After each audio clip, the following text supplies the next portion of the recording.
Hey guys, welcome back to the channel. This is a story about what if Shinobi Alliance reads Naruto Fairy Tail.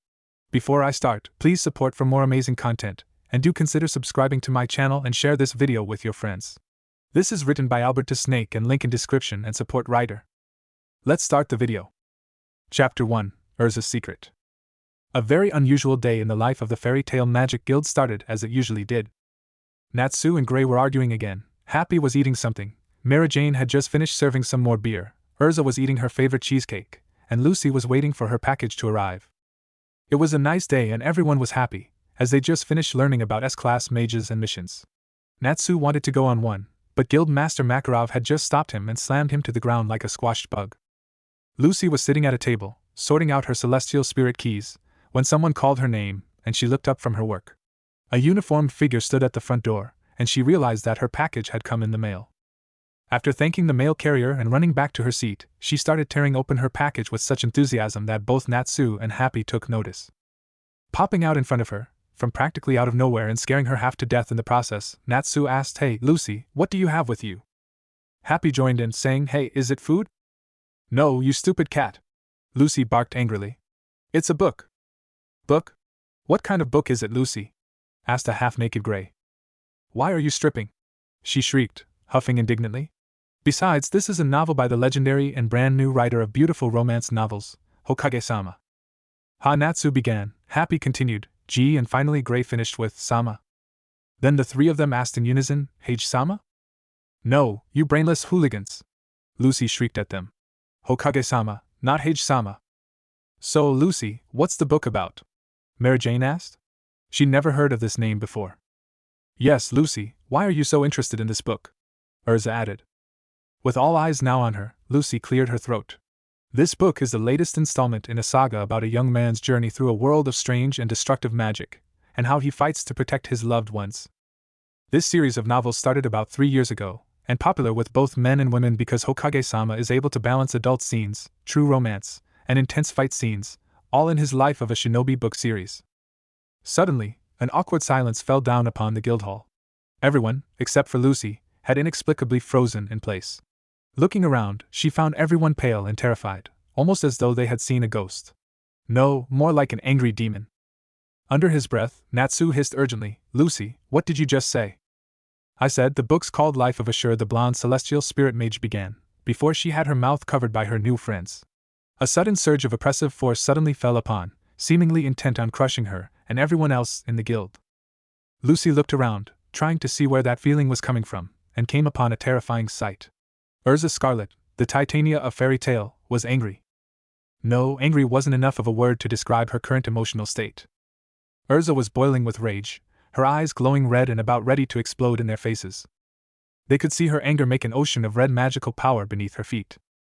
Shinobi. The redhead screeched, going on the attack as an explosion destroyed all of the tables in the room. Natsu and Gray were the first to end up fighting for their lives. Lucy escaped with Happy behind the counter of the bar, and found Mary Jane already there with them. Doing the smart thing, Lucy asked, "Mary Jane-san, what's all this about?" "Oh, I forgot you're new," the white-haired young woman shrugged. "You wouldn't know." "No? Know what, Mary Jane-san?" Lucy asked. "The taboo word," Mary Jane hissed under her breath. "Taboo? What taboo word?" Hehehe, Shinobi is the taboo word," Mary Jane giggled. "Sorry, I just like to mess around sometimes. Anyway, my explanation's a long story. Listen carefully because I won't repeat myself." "I'm all ears, Mary Jane-san," Lucy nodded, and Happy added, "So am I." Okay, the white-haired demon of Fairy Tail sighed. The story begins 2 years ago, when Urza went on an S-class quest to find some man with a bounty. I don't remember how much. Anyways, she went to some forest out west, found the man she was looking for, and battled him. Flashback, 2 years ago. 17-year-old Urza Scarlet was walking around Crocus, capital city of Fiori. She was investigating rumors of a mage that was far more powerful than even an S-class mage. A man that was unaffiliated to any guild, had resurrected recently deceased loved ones without having to sacrifice another person's life, and even killed a few of Zeref's nastiest demons. He'd pulled off all of those feats within the last 5 months. She wanted to capture this mage, to see if he is any danger to her guild, Fairy Tail. She had no idea what to think about that actually managed to accomplish anything even remotely similar to the Tower of Heaven. not with Jalal having taken command of the project and obsessed with finishing its construction. As she was walking past the small group of guards, one of them said, "You okay, Sam? I thought that monster near the valley had killed you." Wanting more information, she pinned herself up against the nearest alley wall. Another male voice, apparently Sam, agreed. "Yeah, I would have died if that stranger hadn't saved me. See, he even healed my wounds. I don't even have a scar. Guy said he only patched me up, but the doctors say that he completely healed the wounds." Peeking out of the alley, the Titania noticed the guard in question pulling up his shirt to reveal his torso being unmarred by scars that normally accompanied the healing of skin-breaking injuries. Urza was very interested in this piece of information. Walking up to the guards, who saw her and whispered among themselves about her beauty, she asked them, "What do you know about the mage in the western forest?" One of them began. "Well, that's to say," another started. Out of patience, she knocked them both unconscious with a single punch each.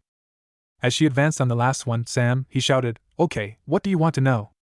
"I'm looking for the mage that rescued you because I'm investigating him," she said imperiously. "What does this mage look like?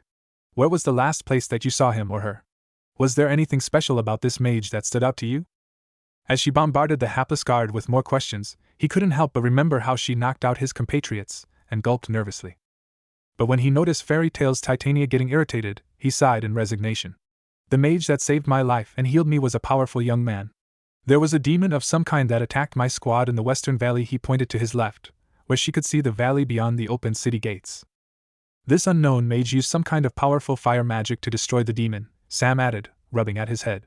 "I've never seen any kind of magical fire that could instantly cremate a corpse, bones and all, to ash, and certainly not in the span of several seconds." Urza frowned at the guard's words. Turning his gaze to the forest beyond the western valley, he added, "Once he patched me up, or so he said. I noticed him walking into the forest." "The forest at the far end of the valley in which you were ambushed?" Urza prodded him, and he nodded wearily. As she headed out towards the forest, he muttered, "He was a strange man if I ever saw one." When she turned back and stared at him, he sighed. He wore a long-sleeved black coat with a white flame pattern on the hemline. I did see strange writing written down the back of his coat, though. That might be his native language. He was wearing some kind of hood, so I could not see his face. Please don't hurt him. I owe him my life." Urza said nothing, narrowing her eyes as she walked away. She couldn't afford to be soft-hearted, not when there was anything even remotely connected to Zeref was involved.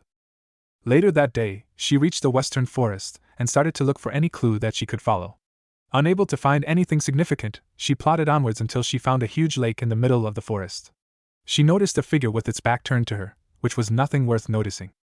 No, the problem was the fact that this figure was meditating on the water as if it was sitting on solid ground. Another thing worth noticing was that the lake water swirled around the stranger's body, generating a gentle whirlpool that tugged at the lake's edges. Then Urza remembered what that guard Sam had told her, and noticed that the stranger on the lake was wearing the same clothing as the description. After a while, the man stood and extended his hand over the water. As if nature itself was obeying him, bubbles of water rose from the lake and then actually began rising from its confines. She had to rub her eyes before believing that she was seeing bubbles of water floating in midair, as though they were soap bubbles. To make things even more astonishing, the bubbles had fish in them. As he turned towards, Urza hid behind a nearby tree and watched in silence as he walked to shore and started collecting pieces of wood and twigs. Once he'd fashioned a campfire, he breathed out a fire, in the same way that Natsu's Karya no Hoka spell worked, and quickly had a nice blaze going.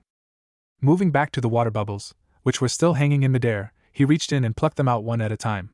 Spitting their bodies on wooden skewers, he set them near the fire and actually started to cook them.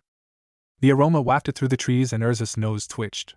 As her mouth began to water, and her stomach gurgled angrily, she belatedly realized that she hadn't eaten ever since she'd left the city. Now she was starving. Her quarry sat down near the fire and waited patiently. After what seemed like an eternity of aromatic torture, his fried fish was ready. Picking one up, he was about to bite into it before stopping. She instantly hid herself behind her tree, but winced as he called over to her. "Hey, pretty lady, would you like some fish?"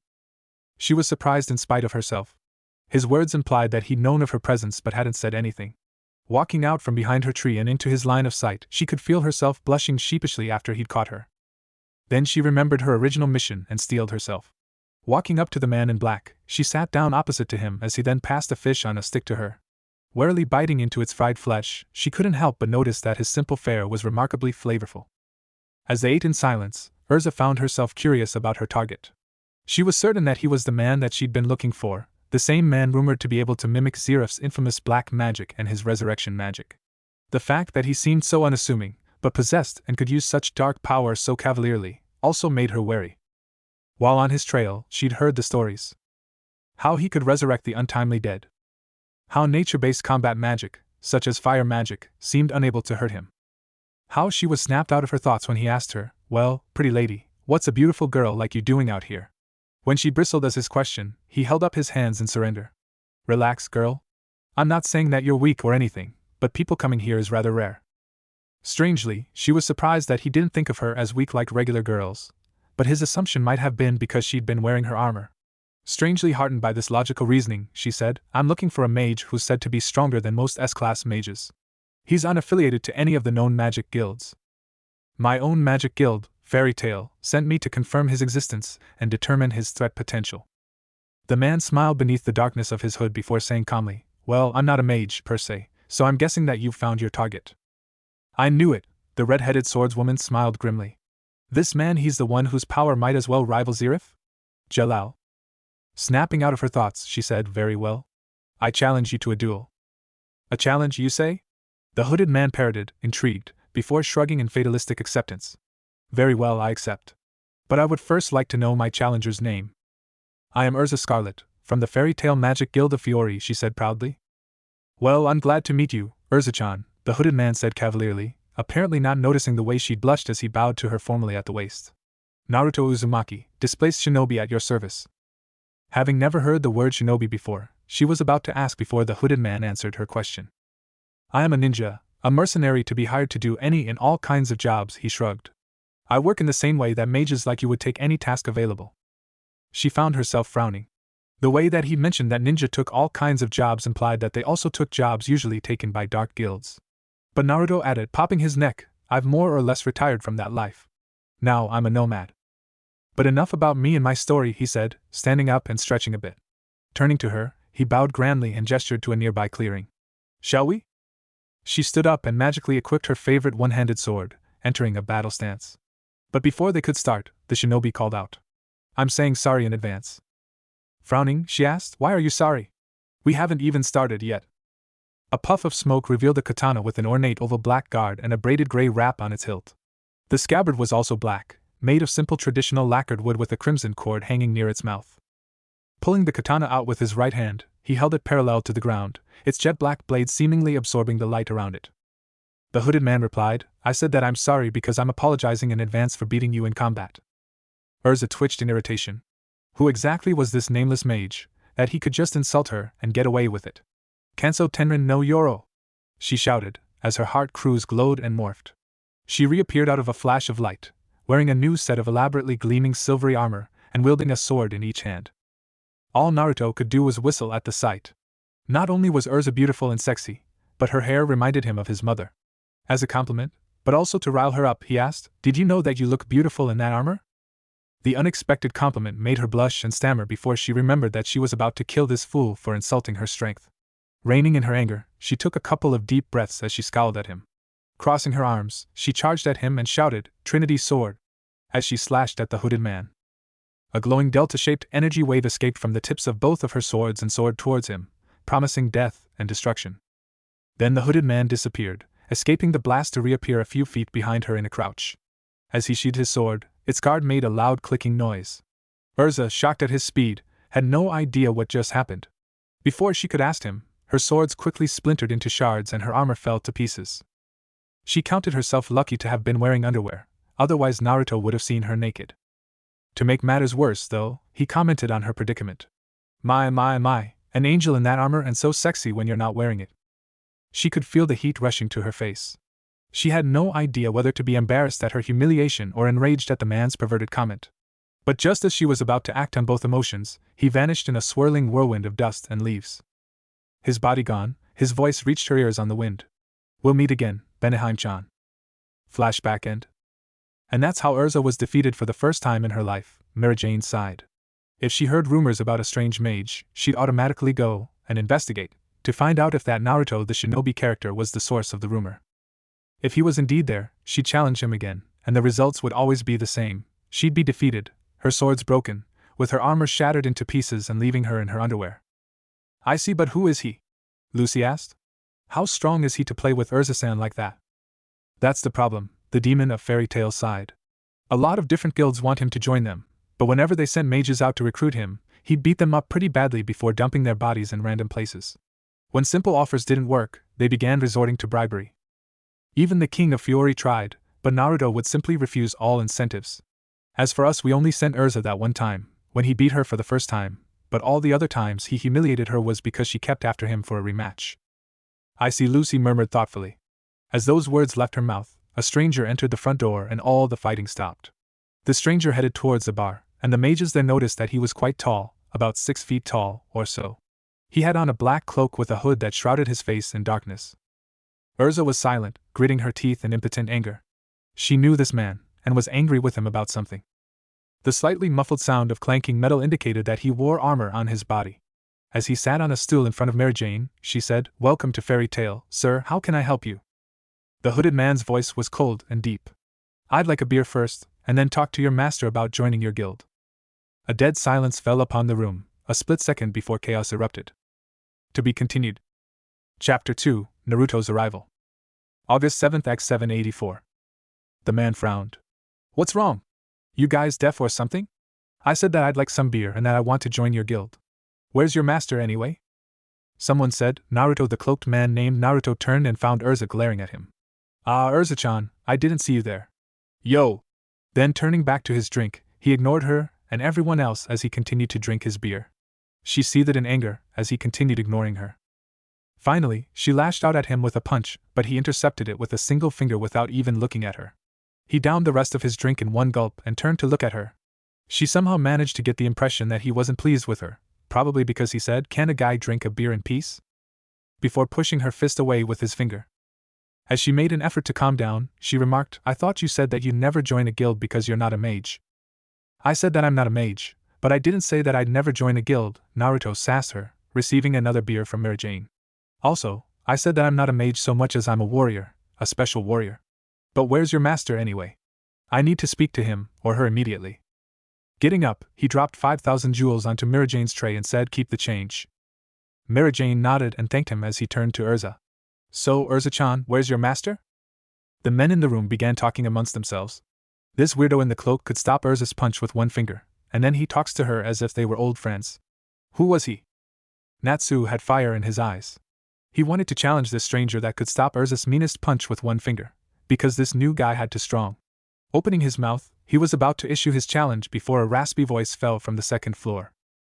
"Hi, Makarov Dreyer, and the master of this here guild." Naruto looked up and saw Fairy Tail's master, Makarov Dreyer. The man was extremely short, and a rather old man. He had dark eyes and had white hair surrounding his balding skull and in a thick mustache, which he hid under a funny jester hat in orange-blue stripes. "Well, you're a lot smaller than I thought," Naruto said dryly, making the tiny man spontaneously faceplant himself at the remark. He quickly got back up, coughing into his fist as the guild mages began to giggle among themselves. "What exactly do you want from me, mister?" He waited for a reply. Naruto Uzumaki, a humble shinobi at your service," the cloaked man said formally, bowing briefly at the chest. The much older man returned the gesture with a small nod. Urza twitched as Naruto mentioned the word shinobi, as had become her bad habit. Natsu, Happy, and Gray were quiet, having noticed Urza's anger and not wanting to be a part of it. Suddenly realizing something, Lucy banged her fist down on the open palm of her other hand. "Wait, then he's the one that Urza couldn't defeat." She squealed in fright, rudely cut off as Mary Jane suddenly slapped a hand on Lucy's mouth, silencing her before she said something stupid in the heat of the moment. "Sorry, Lucy," the white-haired woman whispered urgently. "But can you keep what I told you to yourself? Urza only told us girls in the guild about Naruto beating her all the time, so none of the guys know." The poor terrified girl nodded, unable to say anything in the face of Urza fuming with rage. Naruto, seeing Urza vibrating from the sheer force of her anger, asked her, "How's about we make a bet about our latest fight, Urza-chan? But I'll have to wrap up my business with your master before we fight." "What do you say?" She blushed as he caught her in her heated moment. "Oh, okay," the Titania sputtered, her emotions warring with each other. "After you finish your business, I will fight you." Naruto nodded gravely before turning to face Makarov as he jumped down from the second floor. His next words, "Do you have a place where could talk?" were grave. The old man instantly knew that he had something important to talk about. The old man nodded. "My office is upstairs," he said, waving a hand towards the second floor balcony. Naruto nodded, following him, and the both of them disappeared in the inner parts of the guild. The guild members began whispering amongst each other, speculating about the outcome of Urza's fight with Naruto. Natsu shouted eagerly, "Oh man! He's crazy strong. I'll fight him after Urza. What do you think, Happy?" "Happy," said I. "But if he's that strong, then you'll lose. Natsu, you're doomed." "What?" the Fire Dragon Slayer shouted, betrayed, as he glared at Happy. The cat-like creature was looking the other way innocently. Gray then intervened. "Happy's right, you're so weak that you can't even beat me. What hope do you have of beating someone that Urza wants to fight?" "What did you say, you pervert?" Natsu roared, angrily shoving his head into Gray's face. "What did you call me, you hot-headed idiot?" Gray snarled back. As the two began shoving each other, Urza grabbed the two of them and slammed their heads into the nearest wall, knocking them out. Panting in poorly suppressed anger, the redhead ignored them, lost in thought. "How does he always defeat me?" she demanded to herself. "Am I not strong enough? Am I too weak?" Elfman made the mistake of opening his mouth where she could see him, and Urza threw him into Mary Jane, sending the two of them careening into Freed and Bixlow. She had no idea what happened, she was still too lost in thought. "He's never used any magic in our fights other than his sword technique," she mused analytically. "If I'm honest, that sword is rather unique to my knowledge. I've never seen that design anywhere by any blacksmith." Kana hefted up another barrel of beer for herself, and Urza bisected it absent-mindedly, leaving the alcoholic card magic user soaked in beer and twitching angrily but otherwise unwilling to infuriate the red-headed swordswoman any further. "I know that he's powerful, but he's never fought me with any ill intent. I feel that he's always smiling, even if I've never seen his face. But why does he hide his face? Why do I care so much about that?" Mary Jane noticed her former rival lost in deep thought. She smirked in spite of herself. "Oh ho! Somebody has a crush," she giggled. "Urza likes Naruto," Happy sang childishly. Lucy was surprised that someone so much stronger than Urza could make her look like a child. She looked over at the redhead, noticing that she was lost in thought.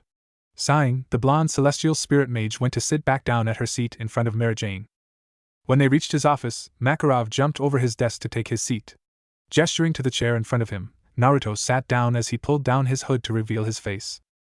He looked like any young man in his late teens but had a unique appearance. He also had shoulder-length golden blonde hair, with his bangs seeming like they could hide his eyes behind them if he wanted to.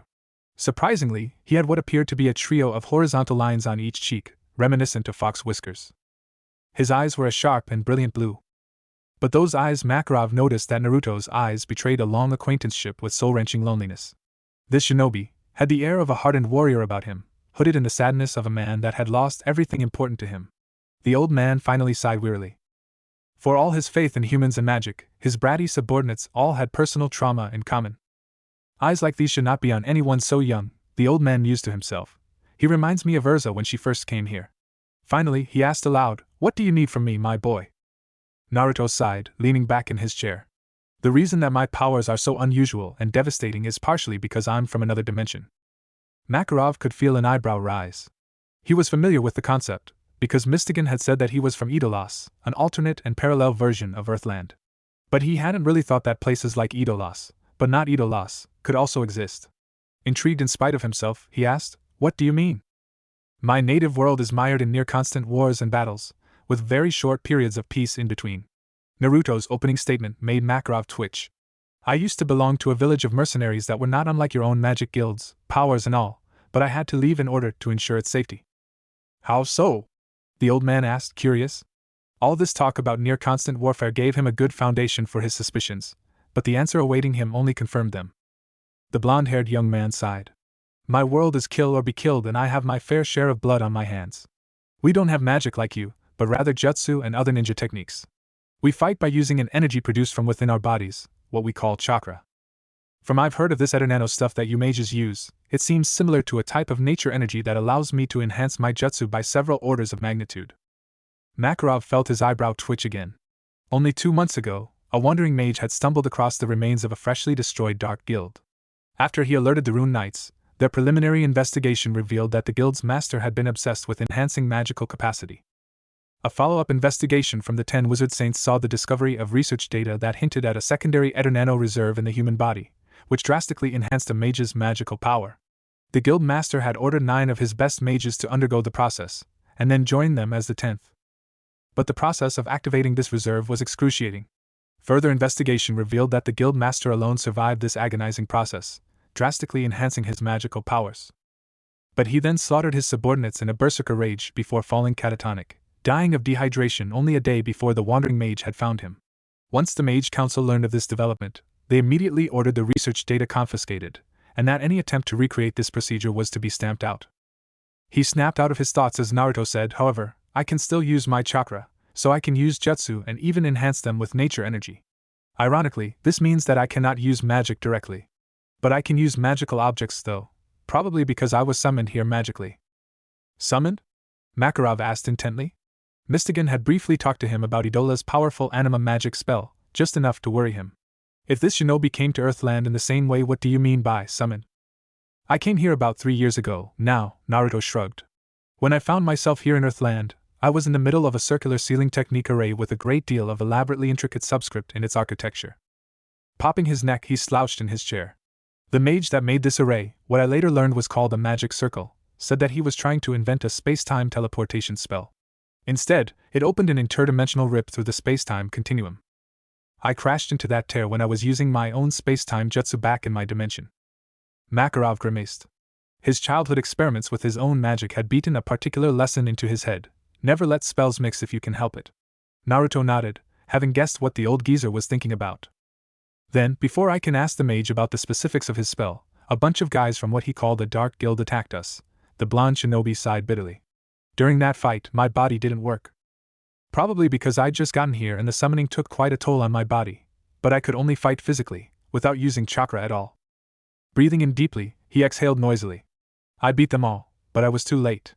One of those dark mages had already killed the mage that brought me here, and I didn't even know his name.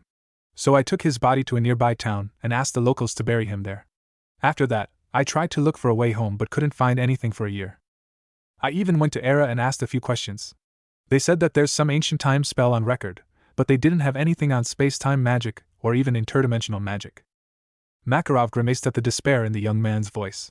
So you're telling me that you're from an entirely different dimension then? You're also a superpowered warrior that can use our magic as well. That's a little hard to swallow, but he trailed off as he looked up at his forlorn guest. For a man who'd lost everything, the shinobi could hold his faculties together like no one else he'd met in his life. I believe you, Naruto, Makarov said. I'll help you in any way I can, but even I don't know anything about such magic. What I'll do is tell everyone that you're from a faraway land and that your magic is unique. I'm glad that you want to join our family here in Fairy Tail, but I ask only one thing from you. The blonde man turned a questioning gaze up at him. Please refrain from killing your opponents, because that will make you a dark mage here. As his eyes hardened, Makarov winced somewhat. Naruto had grown up in a realm of combat and had fought a war, where he'd killed his enemy and gotten used to doing just that, and asking him to stop killing was practically an unreasonable demand to any soldier worth his mettle. But when the blonde only nodded in agreement, the old man exhaled noisily, having held his breath. Soldiering on, he added, you should also keep your life story to yourself until the guild members and I can trust you. But this is still your call, so you can tell anyone about it if you want. Also, I'd like to see how you fight if you don't mind. By the way, is your magic? I mean your jutsu, are they destructive? Naruto smiled thinly. My jutsu are only as destructive as I need them to be. That said, my fight with Urza-chan is coming up soon. You could be the judge, see for yourself. Urza-chan? The old man thought to himself wryly. She lets him call her that already? This boy's amazing. Naruto's voice snaps him out of his stupor. Are you coming or what, Gramps? Okay, hold your horses. Youngsters these days so annoying, Makarov grumbled. Meanwhile, everyone had gathered in a clearing behind guild headquarters. They were waiting for the stranger, Naruto, to get his butt kicked by Urza. Only their female members knew the truth, that Urza was in for quite a fight. They wanted to see if she was really going to have her armor cut into pieces and be left her in just her underwear, even though she said that he did that to her every time they met, and wasn't known for lying. Speaking of Urza, she was waiting in front of the crowd with her arms crossed. Standing next to Mary Jane, Lucy leaned in and asked, Who do you think will win now, Mary-chan? I don't know, Lucy, the demon of Fairy Tail shrugged, giggling. But since she's going to fight that man, this fight's going to be a great one. Gray, now shirtless, then added, Whoever he is, he can't beat Urza. She's the strongest woman in Fairy Tail. Really? Lucy sputtered. She's that strong? But isn't he the one who she suddenly cut herself off, trying not to talk about her guildmates' repeated defeats and humiliation? Behind Lucy and Mary Jane, resident bookkeeper Kana Alberona shouted, Who are you going to bet on, the new stranger or our own Urza Scarlet?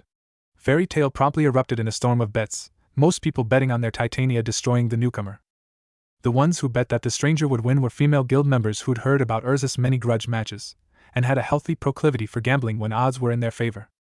Makarov and the hooded man, Naruto, walked into the middle of the clearing, stopping in front of Urza. She stared at them steadily before popping her knuckles and picking up her favorite broadsword. Then Master Makarov said out loud, "This is not just a fight. We have a young man, from a faraway land, who wants to join our guild today. But I want to test his strength beforehand, so I'm using the Urza Scarlet/Naruto Uzumaki fight in order to assess his power." "One moment, please, Master," Naruto asked. A sweep of his arm, and he'd removed his hooded cloak to reveal his face and body to the guild members. He was a tall young man, about 6'2", in his late teens or early 20s, with unkempt spikes of blonde hair and deep blue eyes. He had 3 whiskers like birthmarks on both his cheeks, which gave him a surprisingly feral appearance. He wore a sleeveless black muscle shirt, a pair of black pants, a pair of metal vambraces, a pair of fingerless gauntlets, a pair of black boots, and a black cloth across his forehead that he wore like a bandana. He was also wearing 2 weapon pouches on his back waist. To a one, every female member of Fairy Tail promptly and spontaneously squealed with hormonal fangirlish glee. Every girl and woman in the guild was drooling over him, hearts in their eyes. The men were shocked.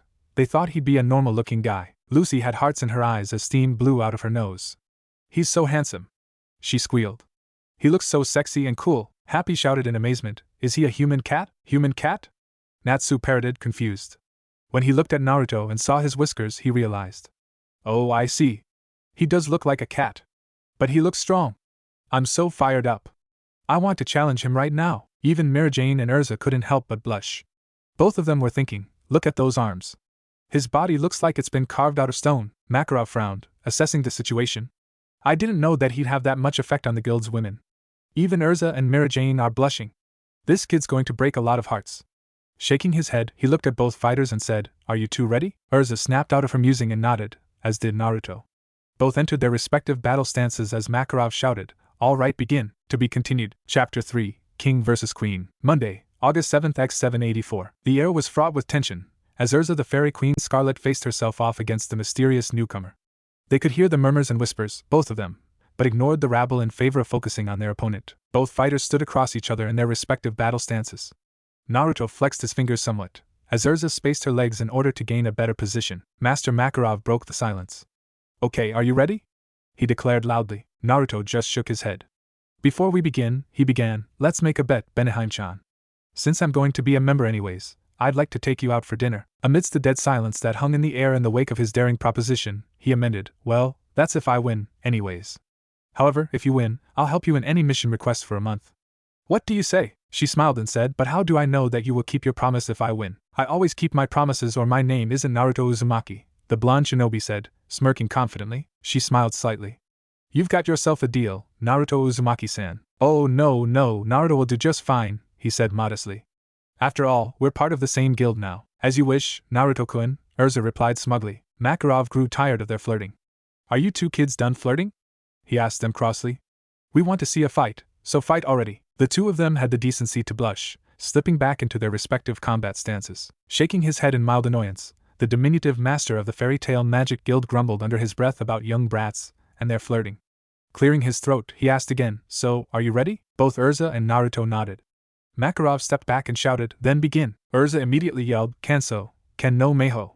Her magic power surrounds her right hand, a sword emerging from the array. The weapon was a long sword of bluish steel, measuring 4 feet long and with an angel wing guard and a cubic pommel. Grabbing the sword hilt, the red-headed sword woman swung it around, moving the sword to her side, parallel to and above the ground. Naruto smiled slightly. He responded by flexing his left hand and summoned a katana with a puff of smoke. Fairy Tail's members, including their master, found themselves shocked by the display. They'd never such magic before. Lucy Heartfilia was the first to find her voice. "Didn't he say that he wasn't a mage?" she sputtered. "How did he use a kanso then?" "He even has a Ken no Meiho like Urza," Master Makarov answered her. "Naruto does not use Eter-nano-type magic like we do, but rather a similar energy that only his people can produce from their bodies.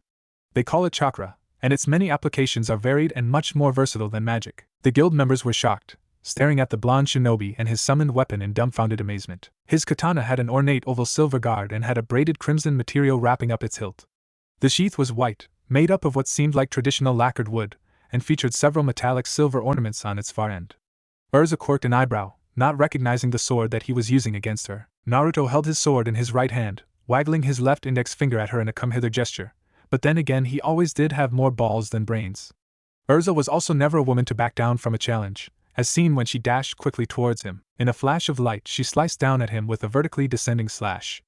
But he sidestepped her attack, making her overexert herself before wrapping the tip of his scabbard against her wrist and making her drop the long sword by reflex. Not to let Naruto get a chance to attack her while exposed, she used her cancel magic to replace her long sword with a pair of short swords that she held in a reverse grip. She attacked with the right-hand sword, with a slash coming up from below, but Naruto stopped her attack with his scabbard, surprising her by the fact that a scabbard was able to stop her sword. However, she was undeterred, flicking her left wrist in order to flip the sword in hand so that she could use the weapon conventionally, quickly following up with a high-to-low slash with her left sword. But Naruto had other ideas. Drawing his katana in a flash, he bared just enough of its blade to catch her second sword, and had effectively pinned her again. Before she could break his hold on her, Naruto shifted his weight forward. A snap kick to her stomach sent her flying back as he sheathed his katana again, staring at her expectantly. Urza felt the wind rush out of her lungs from the force of Naruto's kick. She'd felt that blow, even though her basic heart crew's armor. Flipping in midair, she landed gracefully on her feet, tried to take a deep breath, and promptly winced in pain. Looking down, she grimaced as she noticed a deep dent in her armor, along with the throbbing agony that came with severely bruised ribs. Benheim-chan, you should take this fight more seriously, Naruto mused lackadaisically. I won't be holding back anymore.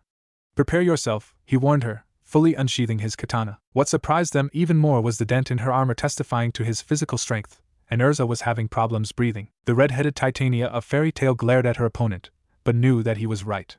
She'd have to finish this fight, and fast, but he would not give her victory so easily. Kanso Kureha no Yoroi, she rasped, and her armor began to glow with a golden light before materializing a suit of dark armor into existence, in all of its foreboding glory. Naruto smiled slightly at her maneuver.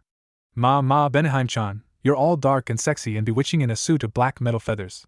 Deliciously suitable for your fashion sense, I'd say, he teased, her lips curling into a genial, yet perverted leer. Even though the male guild members agreed with him, they'd have never admitted as such in front of her, having feared her wrath. Happy, Natsu, and Gray instantly shouted, are you out of your mind? Do you want to die? Then they all face-faulted once they noticed that Urza was blushing, embarrassed. She was blushing so badly that her face could have matched the color of her hair. But she noticed her fellow Fairy Tail members whispering amongst themselves and gave them all her worst glare, cowing them into a fearful silence. Naruto's amused chuckling snapped her out of her funk. Well, then shall we let begin? When she nodded in determination, he added, then come at me as though you're going to kill me. She could feel her eyes widen. Are you? She began, unsure if she wanted to know the answer to her unspoken question. I know that you naturally hold yourself back, because your precious rules forbid you from killing, he mused aloud. His face was deceptively smooth. She could taste his irritation at such a rule, and yet she snapped out of her assessment when he added, however, you cannot touch me unless you come at me as though you're trying to kill me. The red-headed swordswoman nodded. All right then, Naruto. But don't blame me when you lose, she said, dismissing the short swords in favor of the scimitar that usually came with this particular set of armor. She grabbed the new weapon with both hands and held it out before her, in what he recognized as the Michikuda no Kami, a classic kenjutsu stance that indicated she was right-handed. Naruto only chuckled at the absurdity of Urza's assertion before his usual cheerfulness gave way to an icy hardness.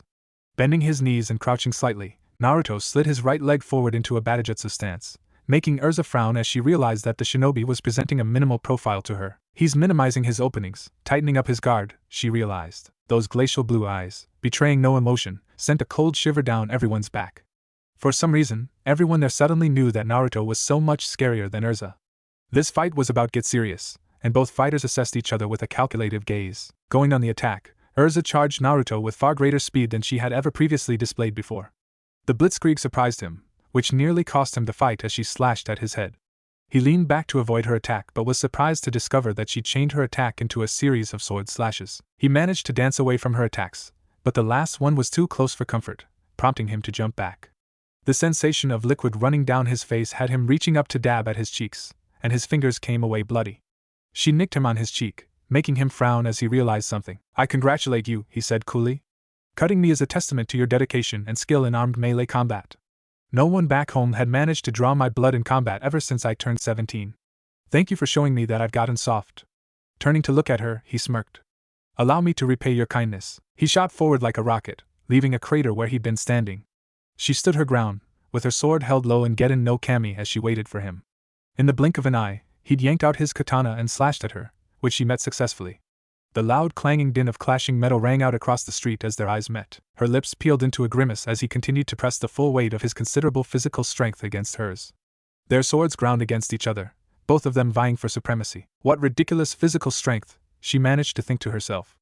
Naruto's eyes were cold, dead, and the sheer weight of his presence seemed to bear down upon her with all the implacable fury of nature itself. Her mind's eye flashed back to Jalal, and how he'd become changed by what he called the spirit of Zeref, and had become cold and murderous. Yet now, here she stood, facing off against another man with those same dead eyes proclaiming the capacity and will to kill. Lost in thought, she almost didn't see Naruto using his sword scabbard to try and to bash her head in for a knockout blow. He swung at her, but she managed to push back his sword and managed to miss the very tip of his sword scabbard by a centimeter. In that critical moment, he left his back exposed and she saw an opportunity to cut his back open with a falling slash. Taking the chance, she took it but got caught off guard as he suddenly flipped his grip on the sheath, slamming down on her descending sword. Her weapon recoiled off the ground from his sudden attack, and he went on the offensive. Having managed to reverse his course in midair, Naruto had left Urza wide open after pinning her sword arm against his continued offensive. As his scabbard swept past her vision, his katana now fell upon her, leaving her defenseless. She only just managed to jump back as his sword nicked her just below the ribs and drew blood. He saw the whole spectacle and smiled thinly. She's fast, he mused. I've gotten soft, no doubt, but she's still very impressive. She stood there for a minute, panting heavily.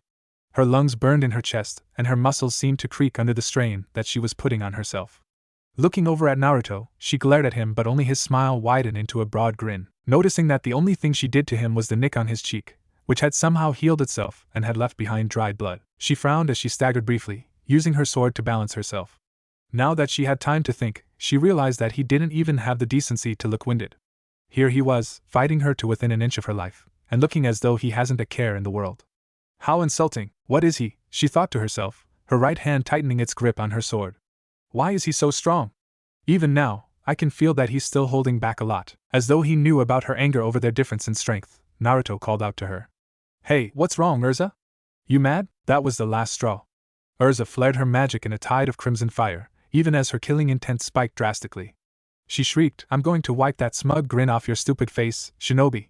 But her ultimatum only made his smile widen even further, redoubling her rage. She blasted toward him using her magic, and their swords met in a new cycle of clashing swords. Naruto had a full-blown feral grin on his face, while Urza was having trouble maintaining her current speed. She noticed that he was still holding back, given that he was only parrying or dodging her attacks and letting them miss him by the barest of inches. He was deliberately keeping himself only slightly faster than her, which made her grit her teeth. What will it take to phase him? She shrieked to herself. Then Naruto swept his katana down, trapping her own scimitar beneath his weapon, before lashing out with a sidekick that sent her reeling back several steps and effectively disarmed her. He then bounced off his right foot, jumping towards her in a high-velocity dash, his katana posed to slash her in half at the waist. Now unarmed, and unable to face him on equal grounds in hand-to-hand combat because of his immense strength, Urza did the best next thing. She ran towards him and fell to her knees, bending over backwards at the waist just enough to dodge his sword as she began sliding towards her own weapon. His attack missed her by centimeters, but the sheer force of the vacuum left behind in its wake suddenly exploded and sent her body tumbling. She finally careened to a stop near her own sword, promptly grabbing it by the hilt and holding it at about head height. Naruto's smile deepened somewhat in the face of her Asono Kami, feeling nostalgic for those days of Kenjutsu training under Mifune's personal tutelage. Fairy Tail was so obsessed with watching Urza get her head handed to her that they completely failed to notice that the spectacular fight had drawn the people of Magnolia Town. Amongst these curious looky-loos was a very eccentric reporter who was screaming, "This is so cool. What a cool fight." This was Jason, a star-struck reporter for Sorcerer magazine. He just arrived at the Fairy Tail Guild to see if he could finagle an interview, but went off guard by the fight. He was surprised to see a young man who could match Urza move for move. Taking a couple of good pictures, he quickly began running back to Sorcerer magazine headquarters, repeatedly shouting, "Cool! A powerful new mage." Lucy perked up. "Did anyone hear anything strange just now?" she asked distractedly, looking around. Next to her, her blue-haired guildmate Levi McGarden only shook her head. Shrugging, Lucy turned back to the impressive battle in front of them. At first, Naruto's battle with Urza seemed to be a beautiful and mesmerizing dance. To the experienced eye, however, Urza was struggling to keep up in this deadly game of clashing wills and was losing. Metal crashed against metal, as sparks flew, and the two of them vanished in a blur of speed. Suddenly, the tempo of the battle skyrocketed, as the clashing swords were now little more than blurs and now accompanied by the shrieks of clashing metal grinding against each other. This cacophony was ear-splitting, forcing the entire audience to plug their ears in an attempt to preserve their hearing. Grateful Buster mused to himself that this noise reminded him of birds shrieking in chorus. As light danced across the two clashing blades, like firecrackers exploding in the dead of night, sparks flared into existence amidst the dueling swords like the blinking lights of fireflies, and faded just as quickly. Fairy Tail was awestruck at this display of raw speed and sheer power. They could hear the sounds of the constant and reverberating clashing of blades. They could feel the wind surging in the void left behind by their attacks as the blades cut through the air. They could see craters in the road, caused by the sheer force of both Urza and Naruto landing on the ground with monstrous force and jumping high into the air with just as much power, and deep gouges caused by sword strokes that had missed each other and instead tore deep furrows into the soil. They were scared of having another Urza hanging around to scare the living daylights out of them. Natsu was awestruck at the sheer ferocity and violence of the fight, and was just as fired up about his imminent fight with Naruto. Happy was terrified, since Naruto was clearly stronger and more fearsome than Urza was, and she could already pummel Natsu into the ground even if she was at her worst. Naruto looked as though he could kill Natsu accidentally if pushed into a fury. Gray also wanted to fight Naruto, but thought that challenging the blonde titan was a death wish. Lucy was also scared, but she respected Naruto, especially since he could push Urza to her limits. She even thought that they'd make a perfect couple. A devious plot began to formulate in her head as she smiled. She'd file it away for later and ask for Mirajane's help then. She had no idea that Mirajane had the same devious plan as Lucy. Fairy Tail's master, Makarov Dreyer, was calculating and analytical in the face of Naruto's stunning performance, a rare mindset for him. I thought that he might be able to bring Urza to a draw, but I never thought that he could be strong enough to actually toy with her like this. He hasn't used any on his so-called jutsu yet, and his physical strength is already an order of magnitude greater. Just how powerful are his people? The pair was still clashing swords, their faces a study in contrast. Naruto was smiling as if he just won a sweepstakes, all while dodging Urza's angry swipes. On the other hand, Fairy Tail's Titania had a murderous expression on her face, as if she'd like nothing better than to carve her yellow-haired opponent into chunks. Nevertheless, she was smiling inside. She'd never had so much fun fighting anyone before. She'd found her equal in battle, but she still didn't understand him. Why would he be interested in me? She wondered idly. Then she snapped out of her battle haze when Naruto called out to her, "Okay, Benihime-chan, I think that this is enough for today. What say you? We finish this with one last move?" Panting from the sheer effort of the fight, her lungs greedily sucking in as much fresh air as she could take in, Urza nodded mutely. Her endurance was reaching its limits, and she was surprised to discover that Naruto was exhausted too, betraying his condition by the way that his breathing had become slightly heavier. He nodded, sheathed his katana in its scabbard. They both walked towards each other, assessing the other standing before them only 20 feet away. Then they both fell into a kenjutsu stance. Naruto took up his batajutsu stance again, while Urza slid her sword behind her in a wakigami, copying her opponent and minimizing her openings and bolstering her defense. An eternity seemed to pass between the two of them. The tension was high, as Elfman took this to whisper to Kana about the ancient and truly manly tradition of the final kenjutsu charge, but she didn't appreciate his words. Just as she was ready to slug him, the wind picked up and sent a leaf flitting in between Naruto and Urza facing off against each other. Just as the leaf hit the ground, the two of them charged each other, yelling incoherently, "Uzumaki Kenjutsu Ryu Raisen Shinkujuri!" Naruto roared, pulling his katana out and sweeping it out at Urza in a horizontal slash. "Kureha Gessen!" Urza shrieked, her sword lashing out in a cross-shaped formation of destructive cutting power. A blinding flash of light and a decent-sized explosion later, the two of them were standing where their opponent had just been standing. Their backs were to each other, their swords parallel to the ground. For 5 agonizing seconds, time seemed to stop. The spectators all held their breath. Tension over the outcome was high. Someone had begun taking bets on the fight, about maybe 5 minutes into Urza's epic sword fight with Naruto, and many people stood to clean up on the results. Then it happened. Urza fell forward, stabbing her sword into the ground to try to keep her from falling completely. Her armor suddenly had crisscrossed white lines across its entirety, which lengthened until they reached each other just before the whole suit of armor fell apart and disappeared, leaving behind a black sports bra and boy shorts that protected her modesty. As she fell to her hands and knees, her dark brown eyes widened as she felt blood begin trickling down her torso and her back. Meanwhile, the perverts in the crowd passed out with spontaneous bloody noses, even as other people began arguing over their winnings and or losses. Naruto swabbed his sword on his shirt sleeve, cleaning off any blood that he might have gathered, and sheathed his katana into its scabbard with a loud click. As if on cue, Urza passed out and fell, only to have Naruto cross 20 feet in the blink of an eye so that he could grab her before she hit the ground. Laying her across his lap, he noticed the presence of a freshly bleeding cut, long and shallow, running across her torso. He sighed and raised his hands, bathing them in the green fires of medical chakra, and hovered over the 2 light wounds on her belly and the single wound on her lower back. If he hadn't made sure to keep his katana from actually touching her body, he definitely would have killed her. Still, the fact that she'd made him resort to such a powerful technique was a point in her favor. She definitely possessed an incredible amount of strength and skill to her. Probably enough to give Killer Bee, or even the samurai of Iron Country, a run for their money in a kenjutsu match. He was having a hard time not blushing as he healed her, given that she was wearing little more than a tomboy's version of women's underwear. Sweeping her up into her arms, he carried her like a bride on her wedding day and brought her to her fellow guild members. He had no idea that she was smiling at him. The people of Fairy Tail, who'd frozen earlier, came running up to check if she was all right. Amidst the general yelling and carrying on, a growing tide of anger began to rise over the fact that he'd hurt her. "Shut up, you idiots!" Makarov roared, defusing the situation. "She's just sleeping now.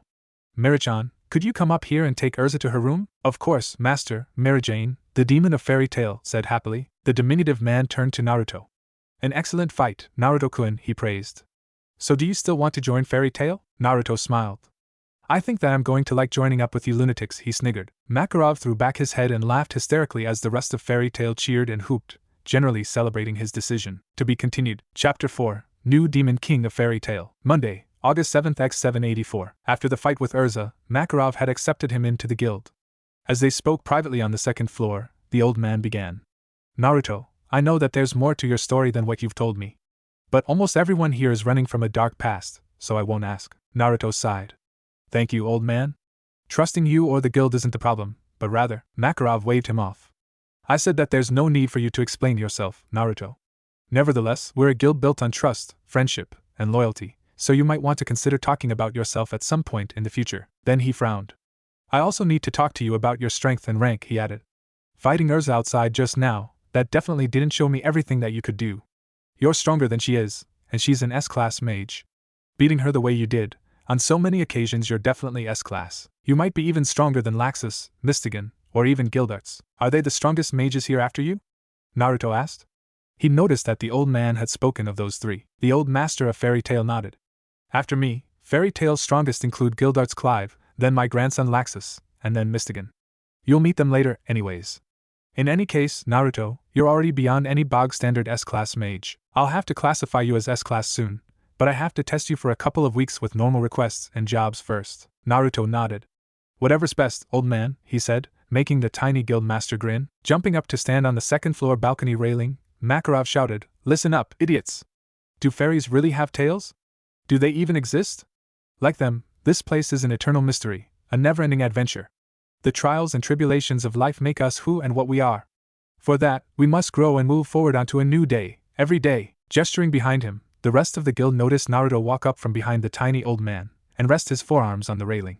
"Now, let's welcome our newest member, Naruto Uzumaki. Let's drink to his health." Makarov roared boisterously, and everyone roared in approval of his orders. Naruto smiled at the warm welcome from the other guild members. "They're quite lively, aren't they?" Once Makarov left the guild hall for some business, a brawl erupted between several members.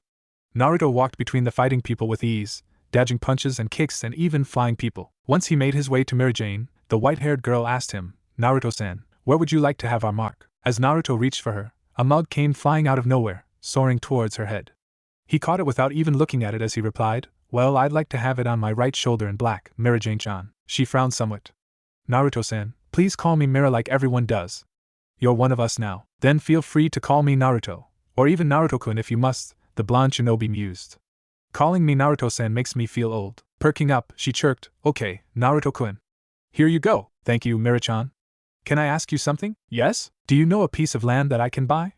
Somewhere close to the guild." "As a matter of fact, I do." "Why do you ask, Naruto-kun?" "As you know, I used to be a nomad," he shrugged expansively. "But now that I've joined Fairy Tail, I have to have somewhere to live, don't I?" "Oh, that's right. We don't have a male dormitory anymore," she realized. "Okay, then, this is where you go." Taking some paper from the bar counter, she scribbled something on it. He nodded his thanks and got up to leave. "Hurry up and go before Natsu challenges you," the demon of Fairy Tail called after him. Naruto smiled at her, waving goodbye as he vanished in an explosion of smoke that left her wide-eyed.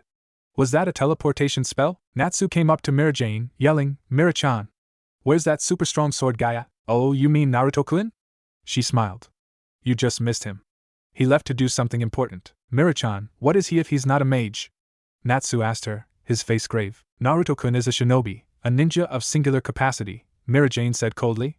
"He's powerful, too, so don't you fight him, Natsu," she warned the Fire Dragon Slayer. "You've seen him defeat Urza and you still can't defeat her. A ninja? You mean, he's a real ninja?" Natsu gasped. Like the ones that I've heard about. He looks like a real ninja to me, Natsu. Neen. Happy exclaimed, forming a ram sign with his paws. That's so cool, Happy Neen. But I still want to fight him now. Natsu whined, forming the same seal. He'll beat you faster than anything Urza could do, Natsu. Happy cried amidst the fish in his mouth, giggling as usual. What? Why you, Natsu growled, chasing Happy. I wonder what Naruto-kun is up to. Mary Jane idly wondered aloud. Meanwhile, Naruto was examining the land that he'd acquired, and smiled as he realized that he'd found exactly what he was looking for, and was about a kilometer west of Fairy Tail headquarters. But this place still surprised him. Buying the land was easy and they hadn't asked for anything but the payment money, but he did end up spending more money than he'd initially thought. Nevertheless, he paid up front and in cash.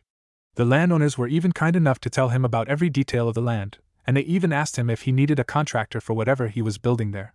He refused, saying that he'd build the house himself. He even found himself wishing that he'd grown up in Fiori instead of the elemental nations, and shook his head to free himself of bad memories. Walking up to the edge of the plot of land that he now owned, he looked around to see if anyone was there, making sure that he was alone. Slipping his hands into a familiar hand seal, he said calmly, Tajikage Bunshin no Jutsu. 50 clones appeared and immediately started to clear the land for construction, removing scattered trees and stones and mowing away grass. Naruto made 10 more clones, which transformed into random people, and had them go into town to buy building supplies and necessary materials. Walking to a different part of the clearing, he stood there as he concentrated his chakra, and went through a series of hand seals before shouting, Mokutan Hijitsu, Jukai Koten. Massive tree roots exploded from the ground, wrapping themselves around each other as they climbed skyward. Spots of green appeared as bushes, quickly becoming leafy branches that grew into a tree that towered over the entire clearing. If Makarov had been there, he'd remember Tenro Island, sacred ground of the Fairy Tail Magic Guild, and the gigantic tree that was its defining feature. As the tree finished growing, though, Naruto fell to one knee, panting in shock over how much chakra he'd used. I have definitely gone soft, he mumbled, staggering to his feet. Sighing, he nodded to the 50 Kage Bunshin waiting nearby, who saluted him before taking in a deep breath and then releasing it as a large and concentrated amount of futon chakra that they layered onto the kunai in their right hands. Using futon, Shinkajin to enhance their weapons, they moved to the giant tree and began slashing off large chunks of its tree. Naruto nodded before vanishing in Shunshin no Jutsu, heading back to Fairy Tail headquarters. Naruto appeared in front of the bar in an explosion of smoke, shocking everyone into silence. As he walked up to Mary Jane, who was running the bar again, Natsu and Happy were yelling something about how his entrance was so cool. Yo, Mary-chan, Naruto said cheerfully to the smiling white-haired girl. I've been meaning to ask you about available missions or jobs around here. I could use some spending money and I'm bored. She giggled and pointed to a bulletin board that he hadn't noticed before. You take something from the request board. You also can do it solo or as a team. Naruto opened his mouth to say something in reply, but ended up raising a hand to stop a fist aimed at his head with a single finger. He turned and found himself looking at a pink-haired boy who just tried to attack him. Frowning, he asked, Now why'd you go and do that, you little brat? Natsu flinched. The blonde young man reminded him so much of Urza that he was actually scared. What was worse, Naruto was even scarier than Urza. Suddenly, an evil and oppressive pressure crashed down upon his body, forcing him to his hands and knees. The pink-haired fire dragon slayer managed to look up, and his eyes widened as he noticed a horned black Hanya mask appear out of thin air above Naruto's head. The mask had a pair of purple eyes with 3 circles extending away from crimson pupils and had 3 tomo on each circle. 2 ivory-white fangs emerged from its lower jaw, from behind closed lips that had a misty black aura escaping its confines. Natsu was face to face with a terrifying image and paralyzed by a murderous intent that threatened to strangle everyone in the guild hall. Don't try that again, brat, the blonde shinobi said coldly. I'd really hate having to break my foot off in your ass after I finished kicking it all over the place. In that moment, a dark chill ran down the spines of everyone in the guild hall. Even Gray, who trained in freezing cold environments, couldn't keep himself from shuddering at the level declaration that promised so much pain. Mary Jane was blushing, feeling a different kind of shiver that ran down her spine and heated up her body. Her heart was racing, and she felt giddy and innocent. That was so cool and evil, she squealed to herself. I think I'm in love. I'm so hot and bothered by this deliciously evil and wicked aura that I don't know if I should set him up with Urza or just take him for myself, she giggled. Natsu, please apologize now. Happy wailed, trying not to look at the freaky mask. This seemed to have snapped the teen out of his terrified trance, and he uncharacteristically bowed in apology. Why yes, sir, I'm sorry, Naruto-san. Natsu's acting like Happy again. Lucy sputtered, shocked. I thought that Urza was the only one who could make him do that. Gray, Levi, and everyone else in the guild hall all shivered at the implications. Naruto's eyes softened as the oppressive sensation of murderous intent vanished, and everyone in the guild hall finally started breathing normally again. Sighing deeply, the blonde shinobi massaged his brow. It's fine, brat, he grunted. What you felt was a reflex that happens when I'm suddenly attacked. What do you want? Hey! My name is Natsu Dragneel, and you'd better remember it. The pink-haired fire dragon slayer bellowed, causing everyone to relax again. Naruto laughed, feeling nostalgic. Oh, well, I'm sorry, Natsu Dragneel, he said genially. I forgot that even animals have names. But you still haven't told me what you want from me. The fairies murmured among themselves at the abrupt turnaround in Naruto's behavior. They knew that Natsu was about to challenge the shinobi to a fight. Naruto, I challenge you to a fight, Natsu said confidently. Okay, the blonde shinobi shrugged, surprising everyone again. Oh, come on. I want to fig okay. Really? The pink-haired dragon slayer sputtered. He'd never met anyone in Fairy Tail who'd accepted his challenges so readily. Master, would you mind if you judge our fight? Naruto asked. Fine, Makarov sighed, scaring the out of everyone in the guild hall because nobody had seen him come back from his errand. But let's go behind the guild. That way we won't destroy too much stuff. Naruto nodded, vanishing in an explosion of smoke as Natsu ran out of the guild hall with Happy in tow. The guild hall was silent for a minute. Then Elfman broke it by saying, I don't know about you guys, but seeing Natsu getting his ass kicked by a real man like Naruto should be quite a show. A stampede promptly erupted, with everyone running for the front door. When they finally made their way out back, Naruto was already facing down Natsu. The blonde shinobi looked unusually calm, while the pink-haired fire dragon slayer had a cocky grin on his face. Master Makarov stood in between them. Okay, now are you kids ready? Go, we fight with our bodies and techniques, Natsu-chan, Naruto teased. Are you ready? Okay, then hey! Natsu shouted, as Naruto jumped back. Now you've really pissed me off. Natsu snarled. Take this. Karyu no Hoko. Breathing in deeply, his cheeks swelled up like a balloon before he blew a large stream of fire at Naruto. Naruto raised an eyebrow, smiling at the giant fireball of doom that was ready to consume him. His new friends were shouting at him to get out of the way, but he ignored them and vanished in the fiery explosion that followed. Everyone was shocked into silence.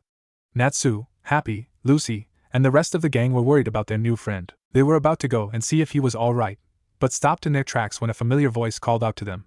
Hey, what's the matter? Naruto complained. You're acting like you're mourning some poor bastard's death. They all turned about and saw Naruto standing behind them, reading a book. He looked up at them and waved absent-mindedly at them. Yo! Everyone spontaneously toppled over at his nonchalant demeanor. Lucy was the first to ask, how did he get behind Natsu so fast? I didn't even see him move. Only that Natsu's attack him. Wait, what exactly is he reading? Maybe it is his magic. Gray was the first to theorize. Makarov shared his subordinate's surprise. So this is a jutsu, he thought to himself. What else can he do? This isn't magic, Naruto, answered his guildmates. I'm not a mage, remember? So I can't do magic in the way that you guys do. What I just showed you is called jutsu, ninjutsu, if I'm being specific. He pointed behind them, and they turned to find the remains of a badly charred log. I used a basic ninjutsu to escape Natsu's attack, the blonde shinobi lectured. That log is generally used in kawarimi no jutsu, a very basic ninjutsu in which one replaces their own body with a block of wood, or some other object, when an attack lands on them. This creates an optical illusion that makes the enemy think that their attack was successful. The user can use this brief lapse in the enemy's attention to either attack or flee the battlefield. As Fairy Tail began talking amongst each other in low tones, even Makarov was surprised. Such a technique could save someone from a fatal blow, and let them escape without a scratch.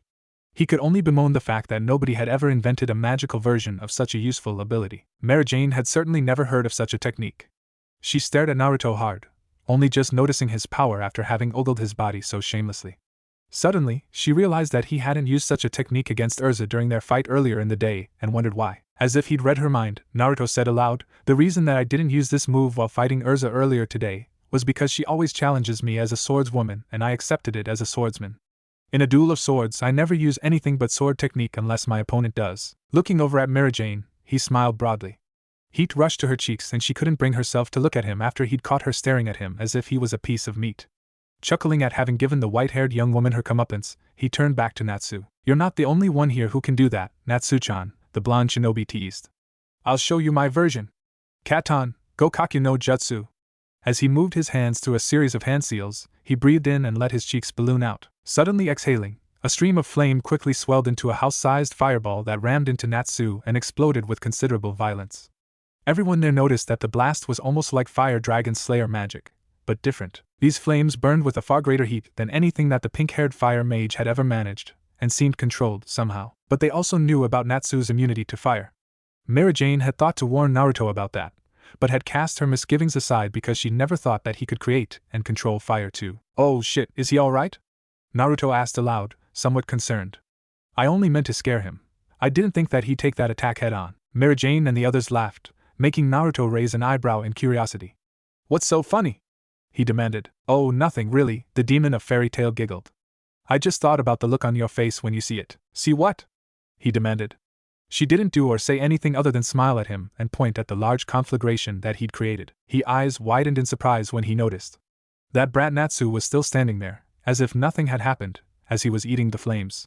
Naruto had to hit himself in the head before he understood what he was seeing. This kid was eating the flaming remains of his strong fireball jutsu as if they were some kind of rare delicacy. Wait a minute, he gains more power that way. Ah shit! Naruto swore. Thank you for the meal. Natsu shouted cheerfully. Your fire is the most delicious flames that I've ever eaten. It's so full of life and energy that I'm all revved up. Having no context for what just happened, he turned to Mary Jane for answers. How can he do that? She smiled slightly. Oh, you don't know? Natsu uses Kan no Metsuria Meiho, or Fire Dragon Slayer magic. He was taught by his foster parent, Igneel the Fire Dragon. Naruto took a second to let that information sink in before a question popped up.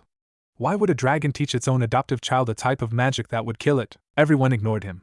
He twitched at their reaction but kept quiet. Natsu ran up to him at his top speed, his right fist engulfed in flames as he hauled his arm back for a punch. Karyu no Tekken. However, much to his and everyone else's surprise, Naruto made some very quick movements with his hands. His torso expanded again as he shouted, Suetun, Suijin Hiki. Then he vomited up a thick torrent of water that intercepted Natsu's Karyu no Tekken and generated a massive blast of steam as the wall of water and the fist of fire collided. The flame was quick to gutter away as Natsu lost his concentration and lost to the oppressive tidal force of the watery barrier. Drenched and enraged, he sputtered and looked around. Where did that bastard go? Almost in response to his question, Naruto emerged from the thick steam cloud behind Natsu. His friends tried to warn him, but it was too late. Behind you, the blonde shinobi rasped before shouting, Suetun, Suiro no Jutsu. The steam and vapor left over from his earlier technique suddenly coalesced into existence around Natsu's body as thick tendrils of water. In a heartbeat, the water seemed to expand before quickly closing themselves around the Fire Dragon Slayer's body and imprisoning him in a giant ball of water. Natsu tried to move, but the water felt heavy and thick. Darkness tugged at the edge of his vision as he gasped desperately for air where there was none. He saw Naruto walk up to him and touch the ball itself. He could even hear Naruto say, "You lose, Natsu," before the pink-haired fire mage passed out. Dispersing the water prison bubble, Naruto grabbed Natsu by the lapels of his jacket and slung the unconscious Fire Dragon Slayer over his shoulder like a sack of potatoes before dumping his body at Makarov's feet. So, Master, did you like my ninjutsu fighting style? Naruto grinned. You've only just scratched the surface of what I can really do with this ability. The old man smiled. Oh, there's no need, Naruto, he laughed. All that's left for me to see is your after-action report of the requests that you take before I make you an S-class mage here. Naruto smiled as he walked back to the guild hall, with everyone else in tow and chatting amongst themselves about their newest member's monstrous power. The blonde shinobi walked up to the request board, took 3 requests that he liked and were all in the city of Magnolia Town, and gave them to Mary Jane. The first was a monster south of the town, the second was a gardening request, and the final one was a mail delivery to Harjin Town and back. She was surprised to see him take 3 jobs instead of just 1. Naruto-kun, why did you take 2 more requests? He smiled at her, making her blush. I'm going to get bored if I did jobs 1 at a time. I'll even finish all 3 of them in an hour, just to challenge myself. She couldn't believe that he could answer her with such nonchalance, but she knew he could do all 3 jobs in that time if he could somehow look both left and right at the same time. Knowing him, he probably had a jutsu that could do just that. Okay, then, Naruto-kun, she replied, smiling up at him cheerfully. Whatever you want, but don't bite more than you can chew. Naruto chuckled as she noted down his requests before taking the request slips back and vanishing in a massive explosion of smoke. How does he do that? The demon of Fairy Tail sighed longingly. To be continued. Chapter 5, First S-Class Mission. Monday, August 17th x 784. 10 days since Naruto had joined Fairy Tail, and all of Fiori was already buzzing about him. The rumors dated back to when he'd taken his first 3 job requests, which he finished in exactly 45 minutes. Instead of resting and relaxing, however, he took another set of requests and went to carry them out. Mary Jane was surprised at his speed and the fact that he managed to do all those jobs without a single complaint or property damage incident.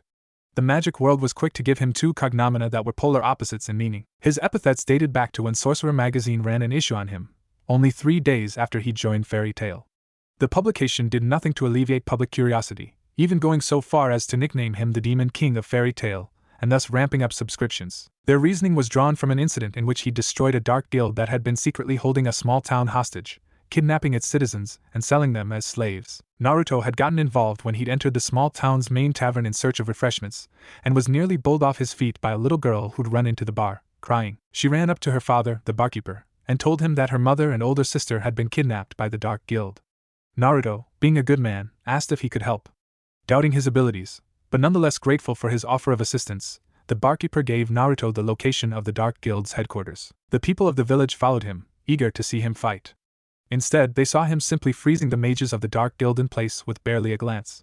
But when he saw the condition of the kidnapped women and children there, he beat the dark mages to within an inch of their lives in a fit of rage. Amidst the sheer brutality of his fury, the blonde shinobi had somehow been generating a thick and heavy air of oppressive killer intent, while he'd beaten every last one of those dark mages bloody. As he beat them bloody, the dark mages were screaming about a demon, as if they saw something that the townspeople couldn't. For his part, Naruto smiled coldly as he beat them senseless, and terrified all of the newly freed villagers in the process. Once he was finished beating the dark mages into unconsciousness, he freed the kidnapped villagers from their cages and promptly replaced them with the mages that he'd just knocked out. The little girl and her family caught up with him just before he left their village, thanking him for everything that he had done for them. He left the town, just as the Rune Knights arrived in the village in order to control the situation. The townspeople called him Demon King, after his strength, imposing presence, and the brutal beatdown that he'd given those dark mages. The people of Fiori took the nickname to heart, but when they learned that he joined the famous magic guild Fairy Tail, they were surprised. After all, he wasn't known for being destructive, not at all like the rampant property damage that Fairy Tail tended to leave in their wake, but the name Demon King of Fairy Tail had been coined. Ironically, he found this second epithet familiar, having been called the Yellow Flash of Fairy Tail after his lightning-fast speed and his bright blonde hair. The nickname had come after he'd taken on an important delivery job that he needed to use his full speed in order to complete it on time. The passengers of a local train, which included another reporter from Sorcerer magazine, saw him run by the train, and actually outrun it, in an incredible show of speed and stamina. Makarov was pleased, since Naruto was the newest of his most famous mages to do their jobs without any excessive collateral damage whatsoever. His reputation also gave the guild a good name. In his first week at Fairy Tail, the blonde shinobi had finished about 30+ job requests all by himself, setting a guild record in the process. His outstanding performance prompted more jobs and requests to be sent Fairy Tail's way. Makarov's only real complaint with Naruto was that the blonde refused all interviews. When approached in public, he would vanish in the blink of an eye and leave behind a surprised interviewer and her crew in his dust. But overall, Naruto was the perfect mage. He carried out his orders to the fullest extent, did his job perfectly, and gained more clients because people wanted to see his freakish strength and speed. Meanwhile, on the first floor of the Fairy Tail Guild Hall, Naruto was demolishing the lunch that Mira-Jane had made for him. He sighed. The available jobs at the guild were very easy, and he needed something more exciting. Another bored sigh prompted Mira-Jane to ask him, "What's with the long face, Naruto-kun?" He looked up at her. "I'm bored of these simple job requests, and I haven't seen Benaheim-chan in a while," he said, not quite whining. "I've missed her, challenging me to fights." She smiled at him. "Why don't you talk to the master about giving you an S-class job? You're an S-class mage already. He might just give you one." Naruto smiled. "You're right, Mira-chan, I think I'll talk with the old coot. He did mention that I'd be allowed to do that, after all. I guess I must have forgotten." She giggled as he got up and went to the master's office. "They get back, I'd look over the results and see if he's ready to be S-class. Not that he isn't, but who should I send with him?" He was rudely snapped out of his thoughts by a knock at his office door. Grumbling about noisy children disturbing him, he said aloud, "Come in." Ironically, the subject of his musing entered. "Sorry to disturb you, master," Naruto shrugged. "But I need to talk to you." The master nodded, gesturing at a chair as he asked, "What did you want to talk about, my boy?" Naruto cleared his throat with a cough. "I need your permission to do an S-class mission. The jobs for the rank and file are below my standards, and well, if I'm honest, I'm getting bored. So I came to see if you could allow me to perform an S-class job." The old master chuckled, causing Naruto to raise a brow in curiosity. "I was actually thinking about that, my boy. Here's the deal. I'll give you the job, and you can even choose any of the available S-class jobs that you want to go on. But there's a condition that you'll have to fulfill." "Which is?" Naruto asked. "I know that you like to do a mission solo, but in order to evaluate your skill with said missions, I must send an S-class mage along with you." Makarov shrugged. "Even if they're weaker than you, Naruto, they'll still have more experience with S-class missions, so their assessments will go a long way towards your S-class certification." Naruto nodded. Not only did he understand Makarov's position, but his reasoning reminded him of old man Sarutobi, dead these many years now. He nodded decisively. "Master, I formally request that you appoint Urza Scarlet as my partner for this mission. She may be one of the 2 S-class mages that I've met here in Fairy Tail next to Mira-chan, but Mira-chan's fighting spirit is practically non-existent." The master sighed as he nodded. Naruto was right, but if Mary Jane hadn't told him about the details of that day, then he certainly had no place to talk about her past tragedies. Alright then. Urza will be back later today, so talk to her about this. Naruto nodded as he turned to leave. Turning back, he said, "Thank you for trusting me, Master." Makarov smiled slightly. "Naruto, you deserve this.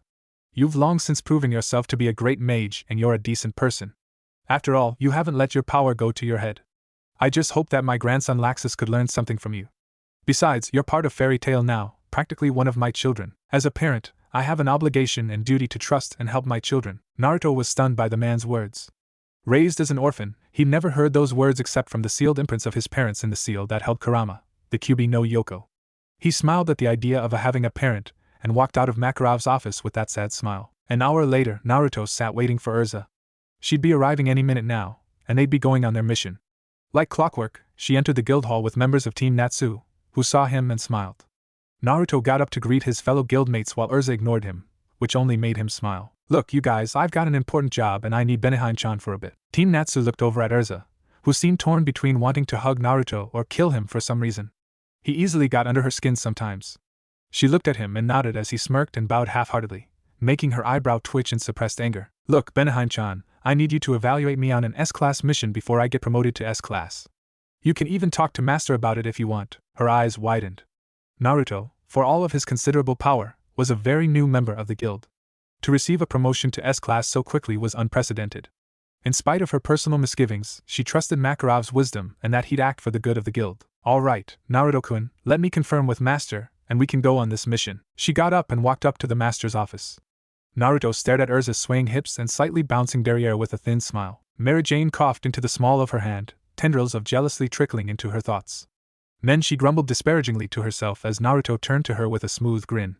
"So, did Master accept your idea, Naruto-kun?" "Actually, he did," the blonde shinobi shrugged, not really looking at her.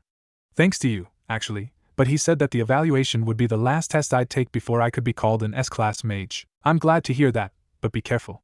As you know, S-class jobs are very dangerous," she warned him. He turned to face her, his easy smile making her blush again. "Oh, well, that's my kind of job, really," he shrugged, his smile widening into a grin. Smirking, he got up from his seat and walked up the stairs to the second floor. The guild members watched silently as he walked to the S-class job board. He returned to his seat in a flash of light, an S-class request poster in hand, and surprising more than a few people there who hadn't seen him do that before, Team Natsu amongst such people. They gasped in awe at his speed, and a starry-eyed Natsu asked him, "Naruto, how did you do that?" "Aye, Naruto, how did you do that?"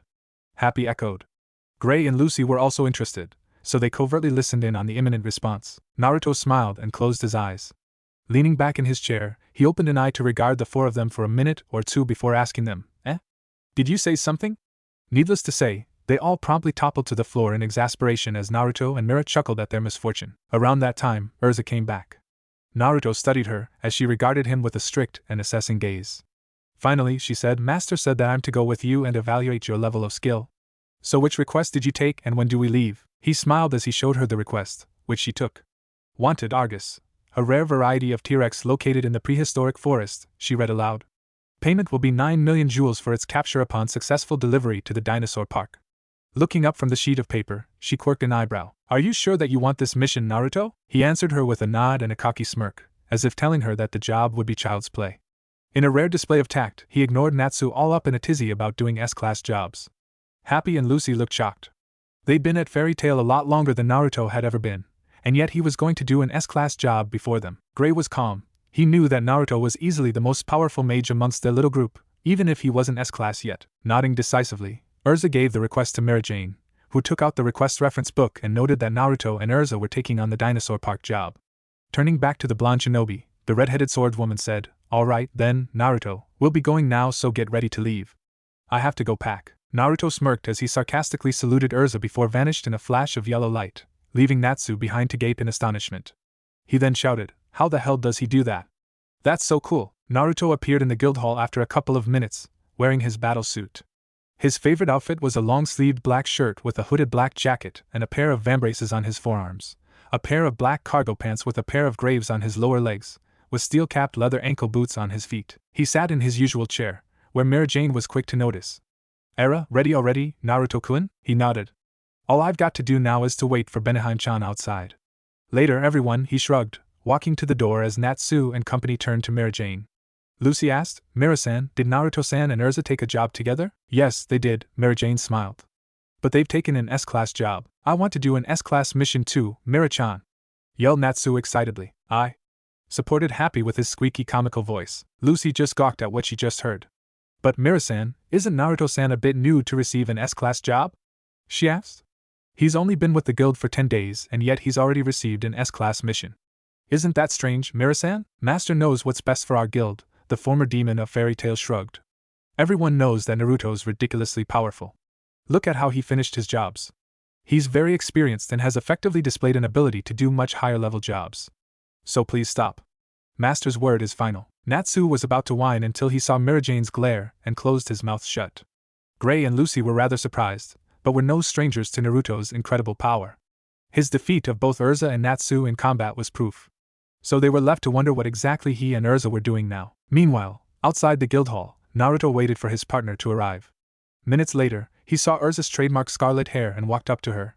Only then did he notice that she was pulling a large handcart that filled to the brim with all sorts of suitcases and bags. At first, he thought they were full of clothes, but then he remembered her magic and was forced to reconsider. When he got closer to her, the fragrant aroma of food hit his nostrils. Well, a woman that knows her way around the kitchen and also a strong and powerful warrior," he teased her. "My kind of woman, really," she flushed brightly. "I don't know what you're talking about," she sputtered defensively. He smiled and chuckled a bit, making her blush even worse. She looked away from him, scowling as she started walking to the train station. Naruto was still snickering before noticing her departure and yelled at her, "Hey, Beneheim-chan, I was just fooling around. Wait for me," and ran after her. Tuesday, August 18th x 784. The journey to the ancient forest known as the prehistoric forest was uneventful, except that Naruto and Urza were constantly trading jokes with each other and flirting rather expertly. The train trip to their destination took a whole day, which infuriated Naruto because he could have gotten there in 12 hours if he'd been running at full speed the whole way. To make things easier, Naruto had sealed Urza's luggage away in a storage fuinjutsu scroll, much to her surprise. His unique kind of magic, what he called ninjutsu, was more versatile than she'd thought. Their job was to bring in a rare dinosaur from the old forest to the dinosaur park. They were about to enter the forest when Naruto stopped them. Looking at him uncertainly, Urza quirked an eyebrow as he smiled at her. "I'd like to finish this job in record time, so a certain hand seal later," he shouted, "Tajikage Bunshin no Jutsu," and 100 shadow clones appeared in an explosion of smoke, and then ran off into the forest. He smiled as he turned around, knowing that Urza would be shocked by another example of ninjutsu, and its many applications. "That was just one of my many techniques, Beneheim-chan, so breathe deeply, and let yourself process what you've just seen." She blushed but nevertheless took a deep breath. Gesturing out at the forest, he said, "That was Kage Bunshin no Jutsu, which allows me to create solid clones out of my chakra. But the technique can seriously deplete my reserves, especially since most of my people can barely make one, let alone the 100 that you just saw me manifest. But this jutsu's dead useful. I can remember anything that my clones see, hear, feel, or learn, because I'm the original and their creator." She looked over at Naruto in surprise at his admittance that he could be so seriously drained. That technique must be quite taxing on his magic reserves if he's getting drained like this. Maybe it's not supposed to be that much. She saw him suddenly smile at her, which caught her curiosity. Then he frowned. "One of my clones just found our target, about 20 kilometers south of our location," he reported, adding, "But we're not alone in this hunt." The speed with which he, or rather his clone, had moved did not surprise her. After all, the rumor was that he was the fastest man in Fairy Tail, even the whole of Fiori. It had even earned him his second nickname, the so-called Yellow Flash, and she was happy that he joined her guild, even if she wouldn't admit it to anyone. She found him to be the only man her age that could beat her so easily. Ironically, she didn't know whether to hate him or love him. He had a cool air about him that made him seem like royalty. He'd say what he thought, regardless of his audience's opinions, but would still hear advice on matters that he didn't know about or understand. He was a very strange man. He was powerful, very much so, and yet he was humble. He was not like most other strong men that she'd met. They were generally arrogant peacocks who loved to flaunt their feats as feathers. He talked to different people in the same way, regardless of whether they were normal people, members of a guild, or members of Fairy Tail. Even the people of Magnolia Town adored him, even if he was just a few days old to the guild and town. He had a strange charisma that made people around him trust him easily and become his friend. He was an enigma, a puzzle that annoyed her.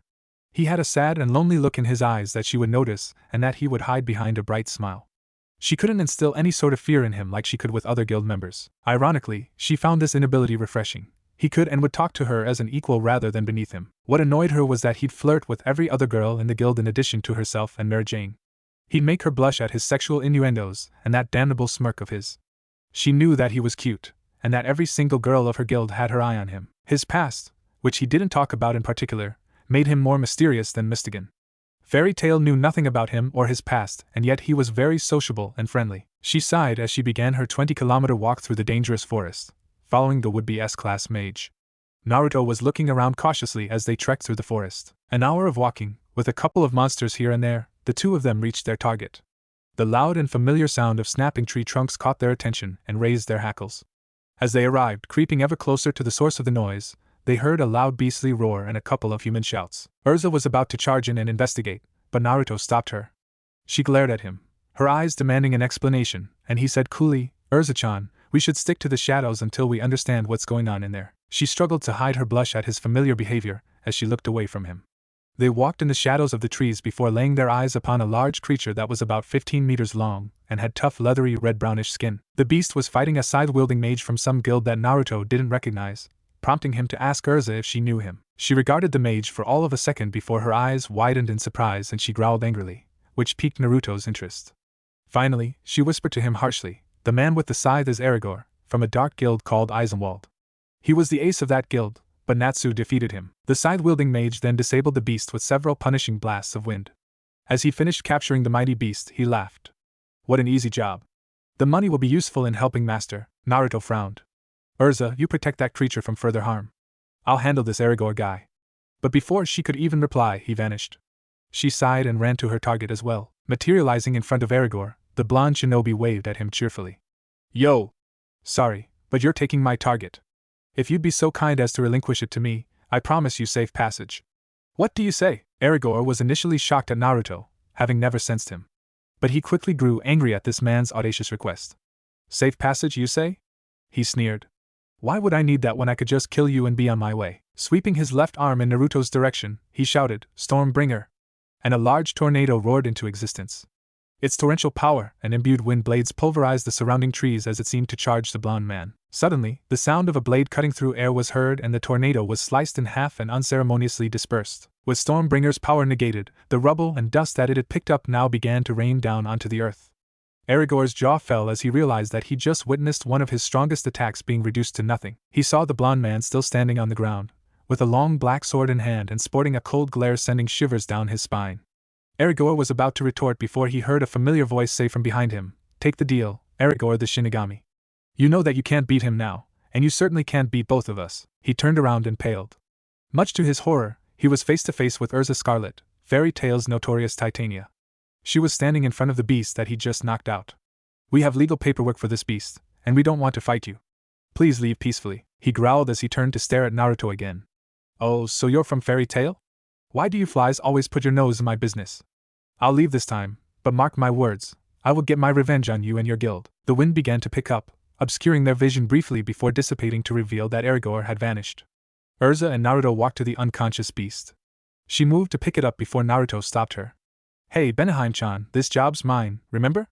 I gotta do all the work. Plus, you're just here to evaluate me." She smiled, blushing at her mistake. "I'm sorry, Naruto. Please forgive me for forgetting my job during this request. Please hit me as punishment." Naruto smirked, an evil glint in his eyes, before he spanked her ass once, hard. She screeched as a surprising mix of pain and pleasure ran through her body, making her flustered and blushing like an idiot. "What are you doing, Naruto-kun?" she yelled indignantly. "What? Didn't you ask me to punish you?" the blonde shinobi asked, leering at her. Surprised by his stare, she could see a deep hunger and lust within his deep blue eyes. But he was quick to squelch his emotions as his eyes betrayed the same sadness and loneliness that she used to know quite well. He abruptly turned to walk towards the unconscious monster before taking out an empty scroll and laid it on the ground in front of the beast itself. She followed him, standing behind as he pulled out an inkwell and brush from somewhere and began to work.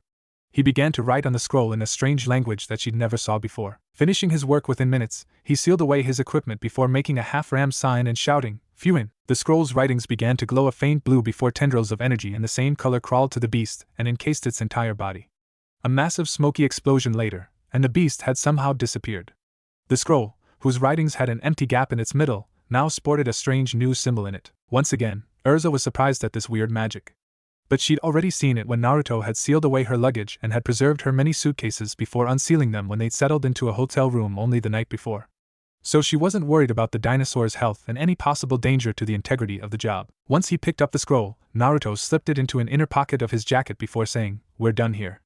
Let's go." Wednesday, August 19th x 784. The next day, Naruto and Urza had just returned from his first S-class mission after receiving their payment from the dinosaur park owner. The man was thrilled. He'd been trying to get the rare Argus type for months. He even paid them extra for their speed and promised that he'd recommend Fairy Tail to his friends. They returned to the guild hall, with Urza riding on Naruto's back because he hated walking slowly when he didn't have to, so their return trip took barely a day. She'd never admit it, but she enjoyed the piggyback ride. She got to touch his body and learn a lot of exact details about his muscles. They didn't even manage to sit down for a minute before Master Makarov and Mary Jane approached them. Apparently Natsu, Happy, and Lucy had gone on an S-class job without permission. Makarov had ordered Gray to get them back, but they had yet to return, so he had Urza and Naruto to make sure that they were fine and to return them to the guild immediately. Urza grew angry, but Naruto was a little disappointed in the kids than anything else. Nevertheless, he knew that they'd have to learn from their mistakes. Sighing, he muttered something about annoying brats and their stupidity before turning to Makarov and asking, "So, Master, where did Natsu and his friends go to?" Makarov scowled deeply. The Cursed Island of Galuna. To be continued. Chapter 6. The Cursed Island. A cursed island? Naruto parroted, now somewhat interested. Why is it cursed? Legend is that the island has the power to change people to demons because of a curse, Mary Jane said. The job asked to lift that curse from the island. How long have they been away, Miri-chan?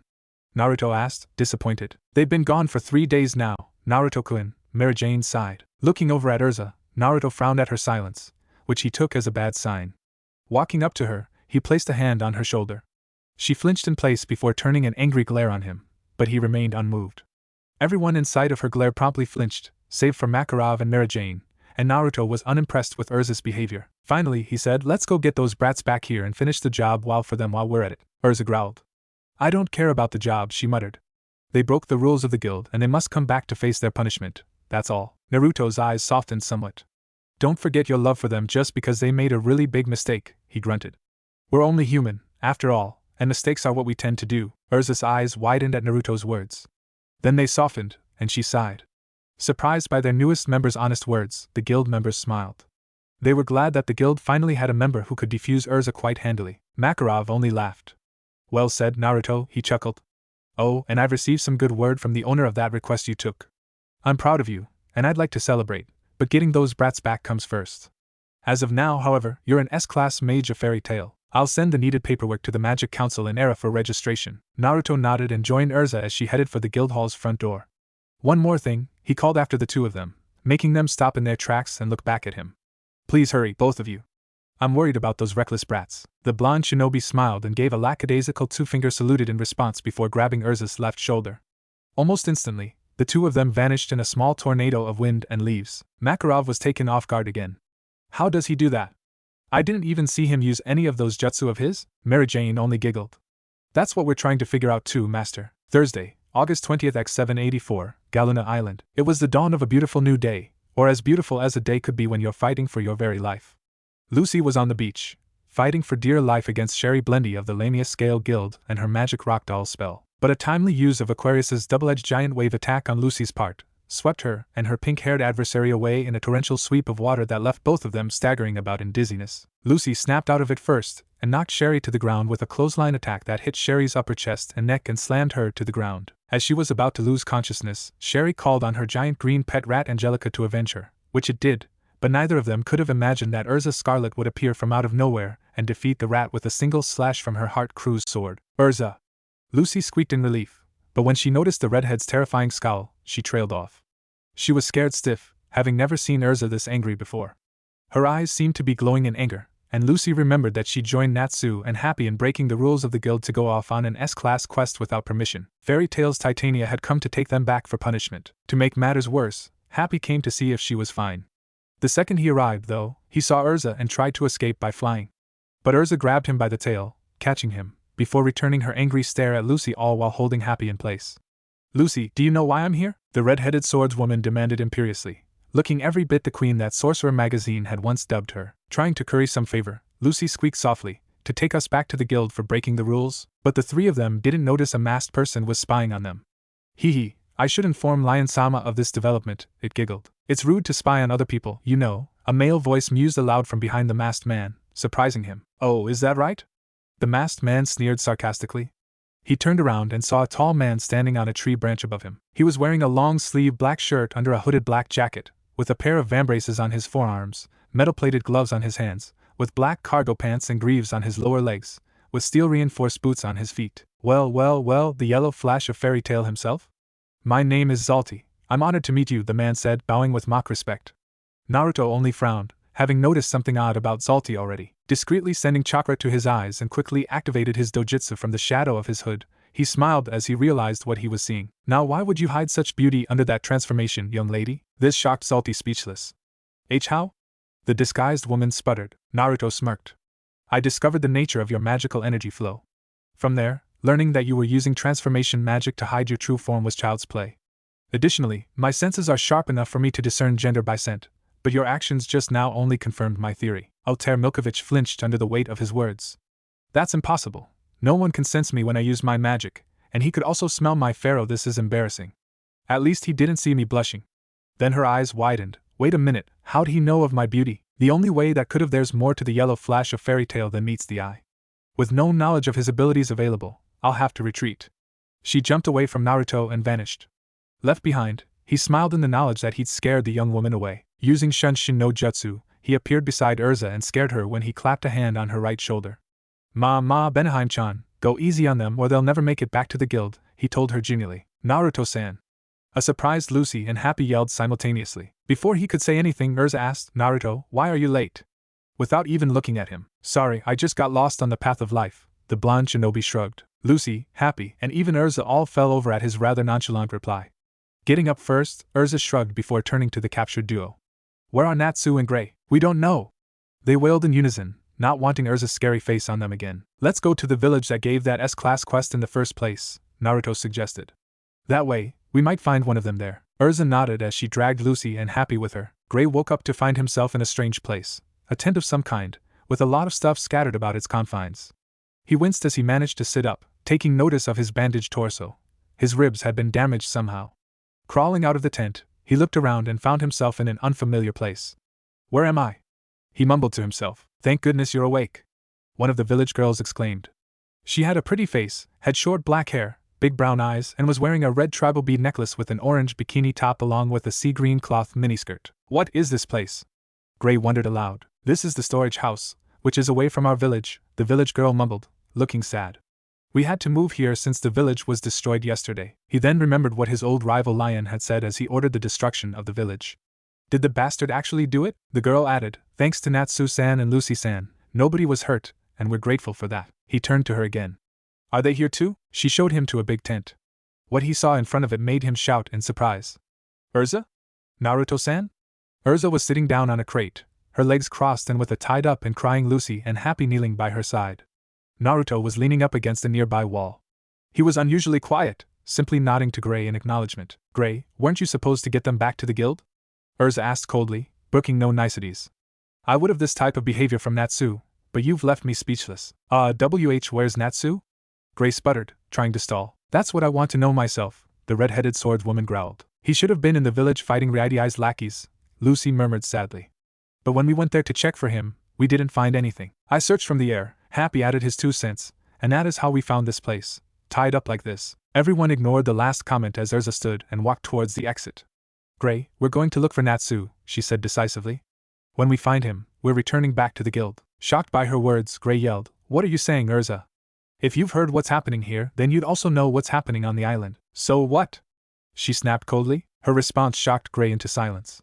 Naruto knew that she was right, but didn't voice his personal disagreements with the redhead's sentiments. I came here to bring back some guild lawbreakers, the redhead sneered. I have not even a sliver of interest in anything else. Didn't you see what kind of condition the people of this island are in? Gray roared at her. Yes, I did, she nodded. And you're just going to leave them like that? Their request has been posted to every guild, she shrugged. Wouldn't it be better to leave it to some other guild mages that can take on this job properly? Gray recoiled, one of his eyebrows ticking from the sheer force of his anger, before he popped his knuckles. All this time clearly, I've misjudged you, he hissed. What did you say? She snapped. Her anger was mounting in the face of these brats' audacity in breaking Master's rule, and now they're talking about finishing a job that they'd stolen in the first place? How dare you say that to Urza-sama? Happy bawled nervously, making Lucy twitch at his reaction and his use of the very respectful suffix. Do you intend to break the guild rules any more than you already have? the redhead demanded, activating her magic and summoned her usual long sword. Leveling the weapon at Gray's chin, she sneered, "You won't get away with it." Gray grabbed the sword barehanded defiantly. "Do what you must," he snapped, his hand beginning to bleed as the blade cut into his palm. "I've chosen to follow this path and I'll see it through to the end. If you want to cut me down, do it." He let go of her sword and stood there. When Urza said nothing and only scowled at him, he turned about on his heel. Just as he was about to leave, however, Naruto broke the silence. "Gray, you're in enough trouble as it is, we'll finish this job for you. Tell us everything you know about this mission." As the Ice Mage stopped in his tracks, the blonde shinobi added, "Urza, now that we're here, we might as well finish this job for them. After all, we're both S-class mages. So let Lucy and Happy go. They'll be helping us." Urza snorted at Naruto's orders as she cut Lucy and Happy free. Just as the two of them were about to celebrate, she snapped, "Don't get the wrong idea. You'll still be punished when we get back to the guild." As the comical duos sighed deeply in simultaneous agreement, Naruto gestured at some nearby crates. Once they had all sat down, he nodded at Gray to begin his explanation. Meanwhile, near the ancient temple, Natsu groaned as he sat up. "I finally have a good idea and then I go and oversleep." Staggering to his feet, he reached the doorway into the temple and clenched his hands. "Anyways, let's start," he roared, running into at top speed with flame-wreathed fists. At that same time, in the ancient temple itself, Rate Lion was sitting on a stone throne and critically examining his one remaining subordinate. "How pitiful," he sighed. "You're the only one left, Toby?" Toby twitched, trying not to let his team leader know that he knocked himself out early on in their brawl with the Fairy Tail team. Lion muttered, "Deliara's resurrection may be endangered, at this rate." Just as Zalti entered the chamber, the masked man was much more confident. "Deliora will be resurrected when we pour in the full magical power of the moon tonight." He paused a bit before adding, "But if the moon drip ceremony is interrupted, then Deliora will stay in that ice forever." To make things worse, Fairy Tail has sent the Titania and the Yellow Flash to reinforce the team that they'd initially sent. Behind Zalti's mask of magic, however, Altair grimaced. Fairy Tail's newest mage, its demon king the Yellow Flash, had casually proved to be far more dangerous than any of the 10 wizard saints had initially thought possible. "Your intelligence is fast, as always," Lion grunted. "But I'm not about to be defeated. Nothing defeats the ice sword that can surpass even you are." "That is quite heartening to hear," Zalti snapped. "Then again, it's been a while, but perhaps I should join in the battle myself." "Yes, as you know, I have knowledge of lost magic, you see." Suddenly, the ground began to shake and quiver and the whole temple began to tilt to the side. The tremors increased, and muffled explosions could be heard from beneath the floor of the temple. A great stream of fire erupted from the lower chamber, allowing access to Lion, Zalti, and Toby through a large hole through the floors of the temple. Lion shouted, "What the hell is this?" Zalti moved to the smoke billowing from the hole. A quick look later, and the masked man called back to them. He didn't waste any time at all. "Look, he's down below." Lion and Toby came up and glanced down, and noticed that pink-haired Fairy Tail mage laughing up at them. He shouted up at them, "I'd rather destroy it before you found me. But these ruins are a lot harder to bring down than I thought." "What are you trying to do?" Lion roared. "Tip the building over." Natsu laughed. "Then the moonlight can't land on the demon in the basement." "What did he do, Lion?" Toby asked. "By destroying half of the pillars at the base of the ruins," Zalti lectured, "he can tilt the building so that the light of moon won't hit Deliora. That's his plan, I believe. He may not look like it, but he's quite shrewd." Natsu had enough of talking, and shouted up at them, "Enough blabbing." He activated his magic as his fire magic surrounded his feet.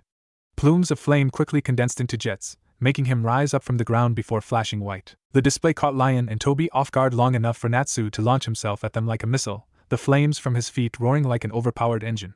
He flew up and headbutted Lion in the stomach, but was surprised when the silver-haired ice mage began to crack and shatter into pieces of ice. "Huh! A fake?" Natsu sputtered, looking around for the real Lion. Emerging from behind a nearby pillar, the man in question made a hand gesture and shouted, "Ice Make, Eagle, you can't avoid them while you're in midair."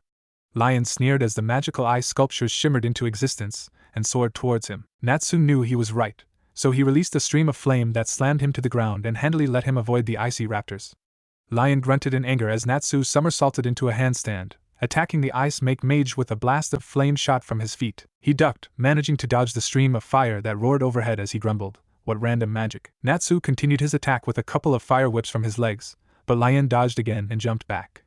But somehow, Natsu attacked him while Lion was still airborne. While he was still on his hands, he shouted, "Karya no Hoko," and launched a stream of fire at the vulnerable Lion. But Zalti used his magic to make a hole where Natsu was standing, causing him to fall down to the floor below. "You got luck, Ryadai-sama," the mysterious masked figure said casually. "What did you do?" Lion demanded. "What indeed?" The masked man mused rhetorically. "Don't dodge the question, answer me." Lion snapped indignantly. It was your magic that destroyed the floor. Ryuji-sama, nothing gets past your eyes, Salty said dryly. Nevertheless, please understand. I cannot afford to lose you until Deliora is resurrected. Angered by Zalti's words and continued evasiveness, Lion flared his magic power to the point that a visible icy mist hung around him. You're saying that I'd have been beaten if I was hit by those flames? He snarled. In an uncontrolled display of his power lashed and coated the entire room in a fresh shell of ice. Get lost, I'll finish him off myself. I'm Rei-T Lion, the one and only wizard who can defeat Deliora. To even imply that I'd have trouble with a brat like him is insulting. Zalti smiled enigmatically. My, defeat Deliora? Natsu asked cluelessly, causing Lion to spin about and confront the Fire Dragon Slayer mage again. Meanwhile, outside the ruins, Gray had explained everything, even that the ice encasing the demon called Deliora was actually his old mentor. But his explanation took too much time. The sun was beginning to set, and nightfall was fast approaching. Now they were about to head into the ruins, just before Naruto realized something. So your mentor is still alive, but she's now the ice coffin that's keeping Deliora in place, right? Gray nodded, not sure about Naruto's train of thought. The blonde shinobi smirked. Come here, Gray. While he was surprised, the ice mage did as he was told. Now remember you are. Remember what she used to look like, Naruto murmured softly, his voice hypnotic and lulling. Gray nodded, closing his eyes as he felt a hand grab his forehead. Barely a minute later, and the hand pulled itself away. That'll be all, Gray, thanks. You're welcome, I guess, Gray muttered uncertainly. Urza cocked an eyebrow at the display, but said nothing. As always, Naruto's behavior and motives were a mystery to her. After jogging through the ruins for several hours, they were close to the ancient temple. Sensing that they were not alone, however, Naruto said, I've got something important to do near here. You carry on without me. Urza turned to say something to him, but he'd already disappeared. Snarling in irritation, she turned back to Lucy, happy, and Gray embarked. Let's go. Minutes later, they reached the ruins but found that something odd had just happened. The ruins had collapsed on one side, which was surprising, but they all knew that Natsu was the kind of person to do something so ridiculous. They were ready to ignore the sight, but Urza suddenly pushed Lucy and Happy into nearby trees, just as crescent blades were thrown at them from the bushes. Urza and Gray both jumped, managing to evade the thrown projectile weapons. When they landed, Urza shouted, Who's there? People in purple hooded robes appeared. One of them shouted, We found you, Fairy Tail. We won't allow you to interfere with Ryuji-sama. Well, so these are Lion's followers? Urza hissed coldly. A panicked Lucy shouted, We're surrounded. Happy wailed alongside her. Leave them to me. Urza yelled, bringing out her favorite sword. Gray, finish things with Lion. Gray was speechless, so he just nodded, just as Lucy said, Don't worry. We're here too, so just go. And Happy was quick to agree. As he made his way to the ruins, he smiled. You guys, he murmured. Within the depths of the ruined temple, the ice-encased Deliora was a sight that only a mother could love. As Naruto appeared in front of the beast from Shunshin no Jutsu, he actually whistled in astonishment. Damn, you're one ugly bastard, ain't ya? He exclaimed. At least the Biju looked cool, but you don't even have that much of an oppressive aura. This killing intent, it's nothing even close to anything that those guys could field, even when they were all sealed up, and yet you were feared. Your creator had to be terrifying than you, I'm sure of it. Only then, noticing its coffin for the first time, he quirked an eyebrow. So that's the ice that Ur-san made. He activated his new dojutsu, which he named Chibuku Rinnegan, a pair of purple eyes with 4 ripples and a crimson-red iris, with 3 tomo on each of the 4 ripple rings. This mutation was the perfect dojutsu, having none of the weakness of the 3 legendary dojutsu, Byakugan, Sharingan, and Rinnegan. It also has its own special jutsu as well, but he had never used them ever since he had come to this dimension, mainly because he hadn't faced anyone powerful enough to warrant their use yet. He could clearly see the flow of energies from within the ice. He could even see Ur's magic and life force through the ice itself, as Deliora's own life force was being steadily drained. I think that I can bring her back as herself. Thanks to Gray, I've got a detailed description of her appearance, and I have all of her life force right here in front of me. Cracking his knuckles, he stretched in place. I have both parts necessary for a successful reversal.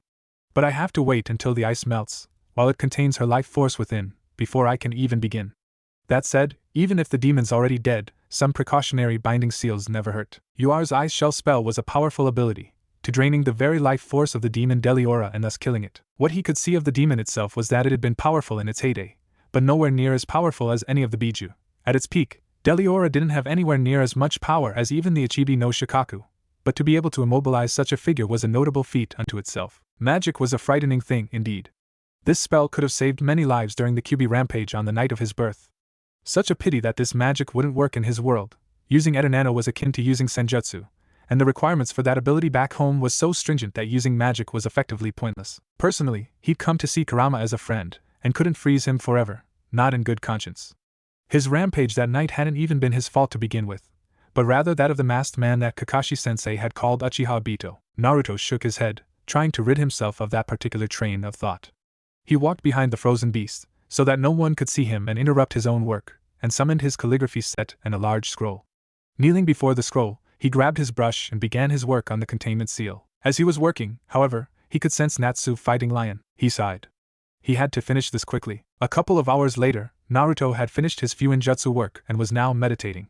The ground was shaking as he felt the effects of some kind of clashing magic. Activating the Chibuku Rinnegan again so he could observe the situation better, he saw Natsu and Gray on one of the top floors of the temple. They seemed to be fighting Lion, the apparent leader of the opposition. He began to read their lips as Zalti came in and told Lion that the ritual would begin soon, and he asked the masked man if he'd fixed the temple yet. The masked man laughed as Natsu asked the same thing and promptly ignored the pink-haired boy. Losing his temper, the Fire Dragon Slayer charged the masked man, trying to punch his face in, as Gray moved to fight Lion. Much to Naruto's surprise, both of them used ice make magic. Naruto noticed that Urza, Lucy, and Happy were all outside the temple fighting Lion's minions. He couldn't join as he had to wait for the moon drip ritual to change the ice into energy-saturated water. Luckily, he didn't have to wait long. A weird liquid streamed down from the ceiling of the basement cavern, and he noticed that someone familiar was coming. Hiding in the shadows, he noticed that it was the transformed woman Zalti. Now that he thought about it, he could even feel that Zalti's energy was not too dissimilar from Yuar. Some kind of family relationship, most likely. His suspicions were only confirmed when Zalti dropped the transformation to reveal that the woman underneath even looked like Yuar somewhat, when compared against the image of her that he'd gotten from Gray. Briefly wondering why and how, but not really caring, he started to infuse his chakra into the Fuinjutsu containment seal. The seal array glowed pale blue, as the chakra initiated the absorption of the water that melted from the ice. Zalti stepped back, staring warily at the elaborate array of a magical circle that she'd never seen before. But a large explosion behind her spurred her into re-establishing her disguise again. Just in time, too, given that Natsu showed up moments later and was spoiling for a fight. Salamander-kun, how did you find me? Zalti teased. Natsu smirked. I've got a good nose, and you smell like women's perfume, for some reason. Much to Naruto's amusement, they started fighting. What interested Naruto was that Zalti's magic seemed to control temporal flows of anything other than humans. A useful ability with such a crippling weakness had an irony to it that wasn't lost on him. He then heard an explosion on the higher floors of the temple and looked up, only to see Gray defeat Lion by shooting him with ice cannon, which just looked really cool. Naruto chuckled at the lame pun, but a loud screeching roar snapped him out of his amusement. He winced, tempted to block out the horrible noise with his hands. Then his eyes widened as he realized that the sound had come from Deliora. Meanwhile, Natsu and Zalti were still fighting. Zalti was beating the crap out of Natsu by using a crystal ball, multiplying the ball's number, and making the orbs rain down on Natsu. But the pink-haired Fire Dragon Slayer used it to his advantage, destroying all of them with one attack and generating a cloud of smoke that hid him from sight until he could slam a powerful punch to Zalti's jaw and send him flying. Gray came as soon as he could, to try to stop the monster. Even Lion, who was half dead, came to fight the creature but was knocked out with a chop to the back of the neck by Gray. Just as he was about to prime Ice Shell himself, however, Naruto's containment seal had finished collecting all of the melted ice and water. Naruto picked up the Fuinjutsu scroll and rolled it up before placing it in his pouch. Using Shunshin no Jutsu, he appeared in front of Gray and managed to startle him long enough to stop him from performing the spell. Gray, the blonde shinobi said gravely, I'll stop Deliora. Gray was about to argue until he saw Naruto's eyes, and quickly shut up. He nodded as he turned back to the beast and raised his left hand. Shouting, Chakra no Kasari Jutsu, prompted several golden glowing spike chains, topped with kunai heads, to fire out of Naruto's palm and ensnare Deliora itself completely. The beast couldn't even move a muscle before the blonde shinobi pulled on his chains and managed to crush the beast into dust. Gray, Lion, and Natsu stood stiff and open-mouthed. They were all terrified by the power of a man who could defeat Deliora so casually. Of course, that was just before Natsu started shouting about how Naruto's latest stunt was so cool. But Zalti was shocked as well. The yellow flash of Fairy Tail defeating one of Zeref's demon creations with just one attack? This definitely had to get back to him. Naruto sighed. That's not as impressive as I made it look, Natsu, he reproached the Fire Dragon Slayer casually. That demon was on its last legs. Yuar's magic had already defeated it to begin with. Plus, I have something else to do now. Pulling out a scroll, he looked over at Gray. I have something that might bring you to tears, Gray, he said dryly, unfurling the scroll and laying it before him. Closing his eyes, Naruto made a Kage Bunshin with a single hand sign. The spectators were stunned, but didn't do anything lest they anger him in some way. The Bunshin touched the center of the scroll and shouted Kai. And the seal began to glow brightly. Just as the shinobi opened his eyes, Gray saw a pair of crimson irises and purple ripples had replaced Naruto's blue eyes. Then he realized that those eyes were identical to the Hanya mask that appeared after the first time that Natsu had tried to punch him. He shivered reflexively as he remembered the cold and murderously dark aura that had seemed to hang around that ghastly spectral visage. Natsu twitched as he felt that dreaded cold again, the same cold that he felt the one time that he'd angered Naruto.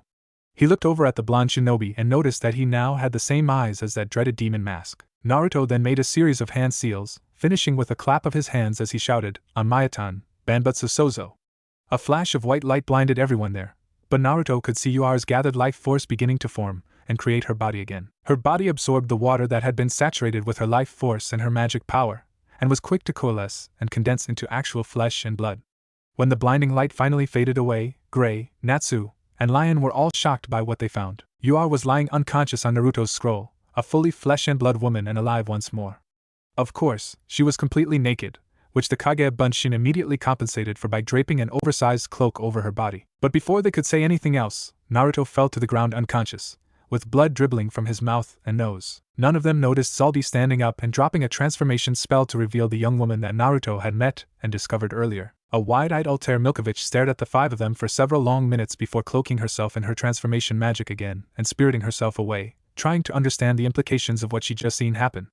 Her mother was alive. Saturday, 21th August x 784, Galuna Island. With the mission successfully finished, Natsu, Gray, Lucy, and Happy were all leaving the island on the pirate ship that Urza and Naruto had commandeered.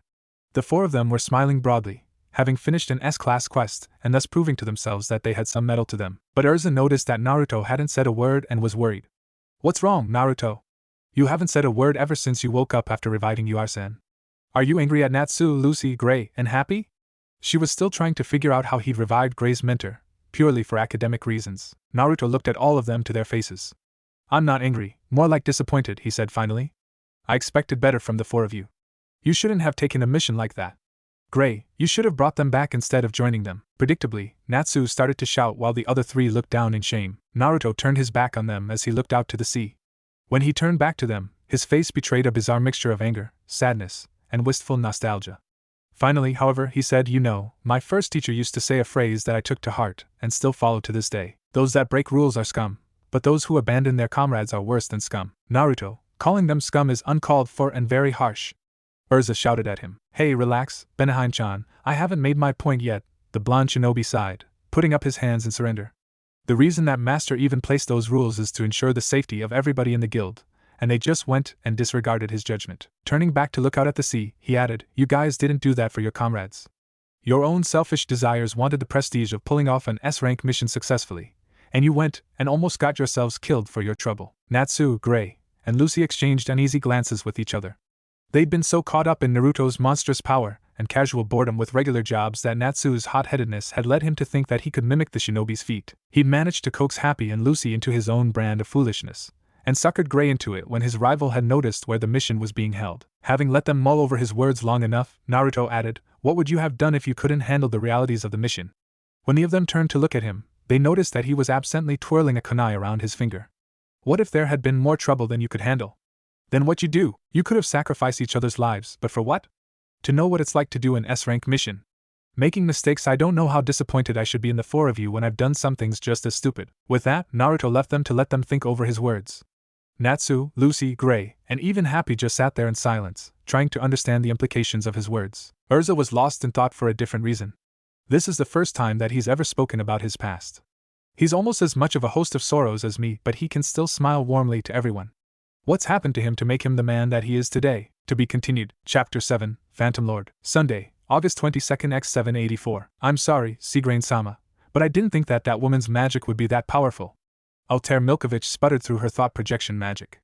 "Also, I was taken completely off guard when I learned that the yellow flash somehow had the ability to resurrect the dead. He restores that woman to life, using the ice that she used to seal the demon Delioro away, and even destroys it as though it was little more than an annoyance." Meanwhile, deep within the confines of Earthland's Magic Council headquarters in Era, Jalal Seagrain Fernandez quirked an eyebrow as his mind raced to digest Altair's data. He'd read all of the incident reports, of course, and had heard the rumors, but to hear his best subordinate all but confirm the stories only made for some very unpleasant implications. "Go on," he said calmly, with only the slight narrowing of his eyes betraying his renewed interest in Fairy Tail's yellow flash. "He had this wonderfully sinister aura about him, and those eyes, they made me shiver," Altair murmured breathlessly, remembering Naruto's flat glare. The cold glare I felt as though I was little more than an ant under the weight of his eyes. I'm beginning to think that the rumors about him being more powerful than Zirif are true. Do you now? Jalal murmured, intrigued. He didn't know Altair to be a woman given to flights of fancy, so her assurance had to be given a lot of weight. He must be very powerful indeed. We already know that his magic is unique enough that we've never seen them before. We must be careful to not draw his attention to us, or he might become a problem. But there was still one thing that nagged at him: the fact that his rumored ability to resurrect the dead had apparently been confirmed. However, the fact that he can raise the dead is a powerful skill, he added, and Altair scowled. She didn't like being reminded of the fact that she'd bore witness to her mother's return and was feeling seriously conflicted even now. He may yet prove useful in our quest to resurrect Zirif the Black Mage. Moreover, please don't talk about your mother like that, Altair. I respect your mother. If she hadn't died fighting Deliora, she probably would have been one of the 10 wizard saints by now. Altair only sneered. You think too highly of her. My mother is a pitiful and miserable woman who was so obsessed with magic that my father abandoned her. Now that she's back, she'll go back to whatever rat hole that she sets up for herself. The more important things you lose, the more power you can obtain, Jalal mused, smiling slightly. I am of little consequence to my mother, Altair snapped, but her co-conspirator could easily detect the trace of sadness and resentment in her voice. I do wonder about that, he continued. As you know, she raised those 2 students out of regret and her lingering affection for you. You might even go and… Enough, she snapped, interrupting him. Let's deal with the next stage. As he stared at her beautiful face, he noticed the left side of her jaw starting to swell. What's wrong with your face? He asked her tactlessly. She screeches as she looks in a mirror. What the hell is this? He laughs. It swells up now?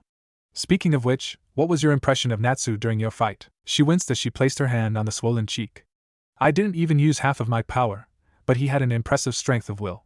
He'll only grow stronger and stronger, but we have to be wary of the Yellow Flash, too. You know, he goes by another name. Oh, the Demon King of Fairy Tail. Charming! We'll just have to see about that. Sunday, August 22nd x784. Naruto had just joined Team Natsu outside of Magnolia Town's train station, and suddenly started sneezing loudly. Are you alright, Naruto-kun? Urza asked, concerned. Are you catching a cold? The Yellow Flash of Fairy Tail only laughed. Oh no, I don't get sick at all. This was probably someone talking about me behind my back. She cocked an eyebrow, but ignored the comment as a personal joke. Once they'd reached the city limits, Naruto said that he was going home before vanishing in a flash of yellow light. Natsu, Happy, and Lucy were still thinking about Naruto's lecture. Urza was trying to decipher Naruto and his many mysterious depths. Gray was remembering yesterday's events. Flashback. Yesterday, Gray couldn't believe what he was seeing, seriously wondering if his eyes were lying to him. His teacher Uar was back, and all thanks to Naruto. But before he could even talk to him, Naruto fell to the ground. Running up to his comrade and checking his pulse, Gray sighed in relief. Naruto was still alive, just unconscious. Turning back to Uar, he noticed that she'd just woken up. As their eyes met, Uar smiled weakly. Long time, no see, Gray, she rasped, and that was enough. Gray took her in a hug as he cried. She rubbed his back soothingly. It's all right, Gray, she rasped, trying to comfort him. Lion was shock silent as he realized that his mentor, the woman that he admired the most, had returned from the dead. Then he began to cry as well, not just tears of joy, but also sadness, shame, and embarrassment. To think that she was still alive, even as the ice, he realized belatedly. I could have lost her forever. She turned to Lion and smiled. Lion, my idiot disciple, I forgive you too, she grunted, punching him in the arm gently. If not for you, I'd still be a block of ice. He couldn't hold back his tears anymore and started sobbing outright, asking her to forgive him even after everything he'd done. Uar only hugged both the boys as they cried, and felt tears prickling her eyes as her maternal senses went into overdrive. The morning sunlight slipped through the window shutters and struck Naruto in the face. He grimaced, covering his closed eyes with his hand before burrowing his face into his pillow. He stayed that way for all of a second before sitting up in his bed, nursing a rather annoying migraine as he cursed a blue streak. I'm definitely soft now. I need to work on that when we get back. He stretched his body and sighed as he heard the comfortable crack of stiffened joints and the slight pain of loosening muscles. Then he smiled as he noticed that a wild mane of fiery red hair on the pillow next to him. He smiled wryly. Now I know how my dad felt when he met my mother. I think we're cursed to love women with exotic hair, damn it all. Dad, this is your fault. For some ungodly reason, Happy entered the room at that exact moment, yelling loudly for someone to save him from Natsu. The fire dragon slayer was close behind. Apparently, Happy had said something that had angered the pink-haired hothead. Of course, all the noise woke Urza up, much to Naruto's dismay. As she yawned, rubbing the sleep out of her eyes, he couldn't help but notice that she looked really cute. She blushed when she noticed his eyes on her, and looked away. Gray walked in, followed by Lucy and Uar, who was the first to speak. Good morning, Naruto-san, she said, uncharacteristically respectful to someone that she'd only just met. Everyone looked back at the blonde ninja, having only just noticed that he was there, as he smiled back at her. "Good morning to you all," he grinned, absently popping his knuckles. His nonchalance made everyone, except Urza and Ur, spontaneously plummet to the ground out of sheer exasperation. Quickly getting to his feet, Natsu yelled, "Naruto! Fight me!" and charged at the ninja still in bed. "No," Naruto said coolly, dodging the punch quite casually before flicking Natsu in the forehead, somehow sending him flying through the open bedroom door to crash into the hallway wall behind him and quickly knocked unconscious. Everyone there twitched at his casually violent response to Natsu's challenge before Gray took the bull by the horns. "Naruto-san, if I'm not being rude and asking, how did you manage to revive Ur-sensei?" That question got the interest of everyone present as Naruto's bangs shadowed his eyes. He sighed deeply, realizing that he would have to talk about his powers eventually. Finally, he said, "I'll only tell you guys if you promise to not tell anyone else about them." They all promised, and he continued. "I revived Ur by combining my special ability with these eyes." Gesturing to his eyes, he activated his taijutsu again and shocked everyone there. His ocean blue irises had darkened to a royal purple, and 3 concentric circles, each of them dotted with 3 tomo, seemed to ripple outwards from a blood-red pupil. Having already seen them, Gray didn't react. Lucy and Happy were scared almost of their wits, while Urza and Ur were more surprised than anything else. Natsu broke the tension with his awestruck shouting. "That's so cool, Naruto-san. How did you do that?" Naruto smiled as he realized that all of them were more curious than scared. He should do something nice for Natsu when they got back. "What you see in my eyes now is the Chubaku Rinnegan, a unique and hereditary mutation that grants me powerful abilities. One of these abilities allows me to see the flow of energy. That helped me determine if Ur-san was alive or not. If she was dead, I wouldn't have brought her back. In any case, since she was still alive, I used a jutsu that allows me to alter reality in order to reshape the life energy in the ice shell spell into anything I could imagine. But I had to read Gray's memory in order to see Ur's body. Using her life force to bring her back was easy, in comparison to actually shaping the melted ice into a flesh and blood body. I needed Gray's memories of Ur as a template for successfully reshaping her body into what he remembered." Suddenly realizing something, he turned to Ur. "By the way, Ur, do you have a sister or something?" Ur raised an eyebrow at the non-sequitur question. "No, I was an only child and I have no family anymore. I was married once, you see, I even had a daughter. But she died and my husband left me soon afterwards." "Why?" I asked. "Because I met a young woman that bore an aura signature that's very similar to yours," the blonde ninja explained. "Huh, come to think of it, she even looked like you somewhat. A very attractive young woman with pale skin, long hair, and makeup. She also had some kind of time control magic. I think she called it time arc. Also, she used transformation magic to disguise herself as a masked man named Zalti." Oh, was Ur's only response. Then Natsu perked up, realizing something. "Hey! I fought the time-controlling masked man. But he smelled funny, he wore women's perfume." "I know that this is painful for you to remember," Naruto pressed Ur. "But are you sure that your daughter's dead? She could very well be that young lady I met. 10 years have passed ever since you sealed Deliora away." "But that's," Ur sputtered, bad memories clashing with her savior's words. The doctor said she trailed off as she realized something that brought her to tears. "Oh no, what did I do?"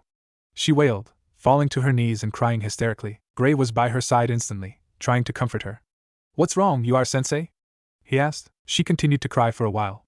Naruto already had the idea that something awful had happened to Ur in the past, but the others were confused. After Ur calmed down a bit, she began to talk. "I had a child once, a daughter. She got sick when she was small.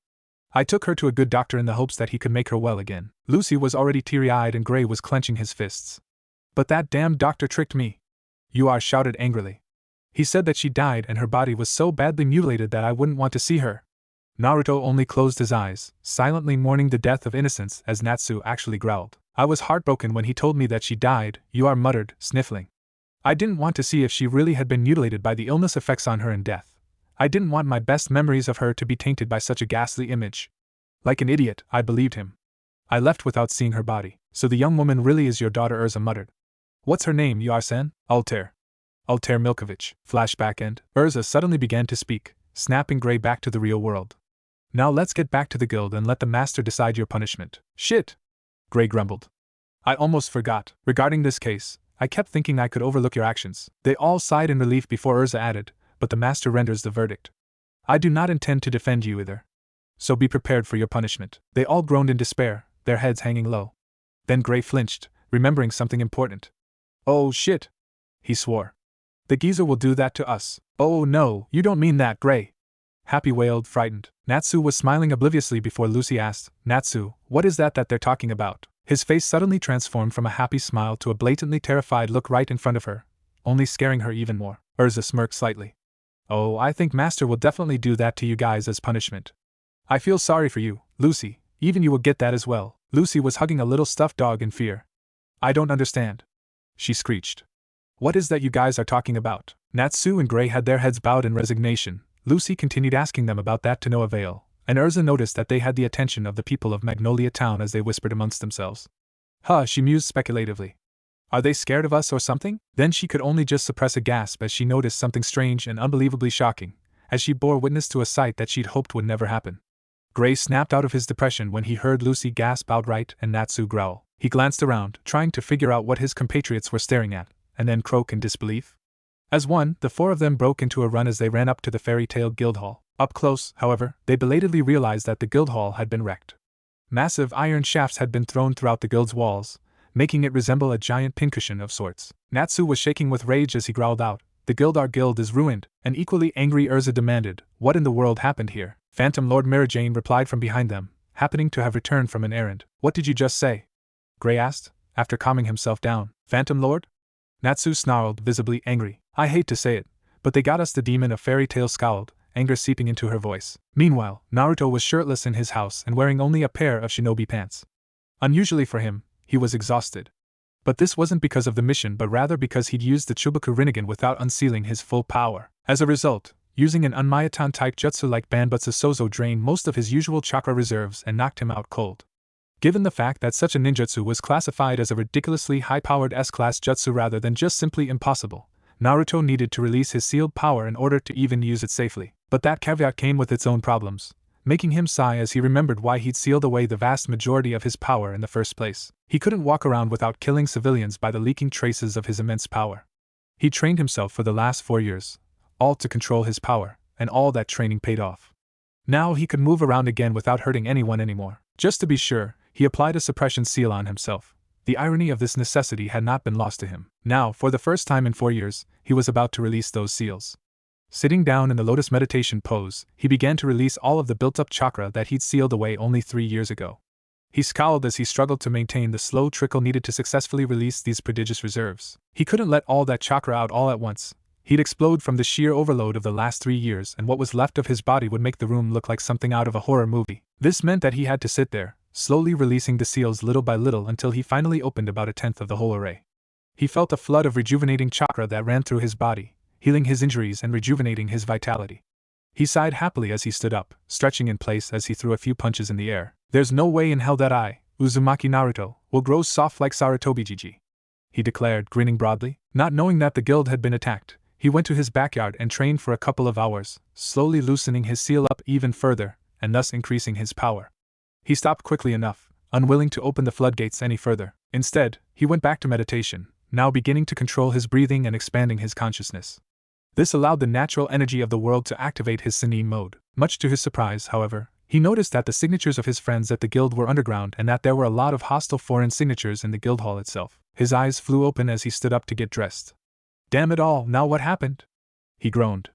I hope nothing bad, and vanished in Shunshin no Jutsu, heading for the guild hall. Minutes later, Naruto appeared outside the guild hall in a smoky explosion and was shocked to see just how much damage had been done to the place.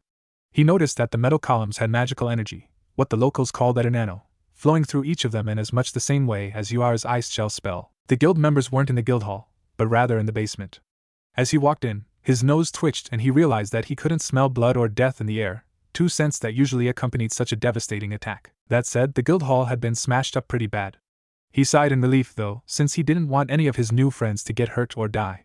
Then he heard a familiar voice shouting from downstairs. As he made his way down into the basement, he could hear Natsu shouting, "They attacked us first." Natsu, that's not the problem, Mirajane interjected, sounding annoyed. We all know that the Magic Council prohibited conflict between guilds. Urza then added, if that's how Master feels, then there is nothing we can do about it. Feeling impish, Naruto slid into the group until he was right behind Urza before saying, the Master's wisdom is truly great. He knows of the horrors of war. His soft, matter-of-fact appearance startled everyone in the basement turned temporary guild hall. All of them instantly looked over at Naruto with wide eyes as he waved merrily at them. Everyone there, except for Mirajane and Urza, spontaneously toppled to the ground out of shock at his laid-back demeanor. Welcome back, Naruto-kun, Mirajane said cheerfully. But what did you mean? Oh, that? The blonde grinned nonchalantly. What I meant was that this attack was just a means to provoke us into starting a fight. His guildmates looked skeptical, making him roll his eyes as he elaborated, nobody's been hurt too badly or killed, have they?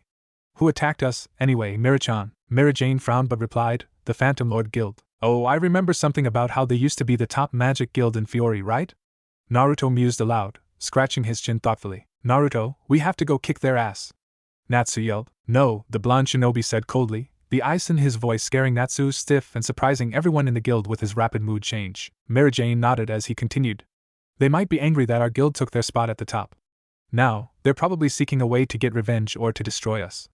If we don't do anything to fight back, they'll start attacking members of our guild and try to start a war. He rolled his neck uneasily as Urza then added her 2 cents. But that begs the question, why would they risk being labeled a dark guild, just to take us down? There has to be something else at work here. They wouldn't risk so much on such a trivial matter like revenge. In any case, Naruto shrugged, since Master said that there's no need to worry about them, forget them. But in the interest of safety, I suggest that everyone stay together in groups. Everyone in the temporary guild hall took note of what Naruto's words. They knew that he was an experienced mage and was very powerful, as evident by him setting a guild record for most completed missions in a week as well as becoming an S-class mage in only a fortnight. The blonde smiled slightly as his new family began talking amongst themselves in small groups, taking his advice. Turning to Mira Jane and Urza, he said, Mira-chan, you and your brother are welcome to stay in my house, and Benaheim-chan can bring her team along as well. My house is big enough for all of you, so don't worry. I won't take no for an answer from either of you, understand? Both Mira Jane and Urza blushed and shook their heads in denial, making excuses about not impeding on his courtesy. Privately, however, each of them worried about what their growing feelings for the powerful young man would make them do when they'd be in such close proximity to him for extended periods of time. He smiled slightly as a bit of his dark aura leaked out and summoned that dreaded horned hyena mask again. The pressure of his dark aura froze the whole guild. They knew what this weight meant, especially after having seen and felt its effects after Natsu had first tried to attack him. Lucy flinched in fear as Happy whispered, do not anger Naruto-sama at all. Natsu yelled, Natsu's acting like Happy again, and Happy even used the respectful term, Sama too. Lucy wailed. Gray began to shiver as Elfman whispered, only a man can be as scary as Naruto-san. Urza was stunned at the ominous feeling. She'd never come face to face with such an intimidating little trick, and flushed slightly as the spine-chilling feeling seemingly pierced her body and froze her bones in place. Her blood ran frantically, as though the air around her had become incredibly cold all of a sudden, and she blinked as his presence suddenly acquired a crushing weight that threatened to destroy both her body and soul completely. For her part, Mira Jane was also blushing bright red, albeit for a different reason. Her heart began to beat rapidly as a warm sensation began to flow throughout her body. Her demonic side, which she hadn't even acknowledged ever since that terrible day, was screaming at her to take this dark and powerful demon as a mate and secure his considerable power for herself. As her imagination began to run away from her, images that hinted at incredible ecstasy flooded her mind. Both of the red-faced young ladies shivered in delight as they said in unison, yes, Naruto-sama. We'll come with you and stay at your home. Naruto nodded and smiled, the strange and oppressive weight dissipating and letting everyone start breathing normally again. Lucy was scared of Naruto somewhat because he could scare Urza Scarlet herself into obedience, but that made her start wondering about him. Naruto was a mysterious and ridiculously strong character. She could understand him scaring Natsu, but how was Urza vulnerable to his power? Even after what little he told them of the Chibuku Rinnegan, she was no closer to really knowing anything about him. Also, why did she feel as though she knew him from somewhere? So, let's be on our way, he said, grinning, before stopping in his tracks and turning back to them, looking rather sheepish. Oh yeah, I forgot that you guys don't know where I live. Well, you're in for a real treat then. He walked out, the rest of the guild in tow as they whispered amongst themselves.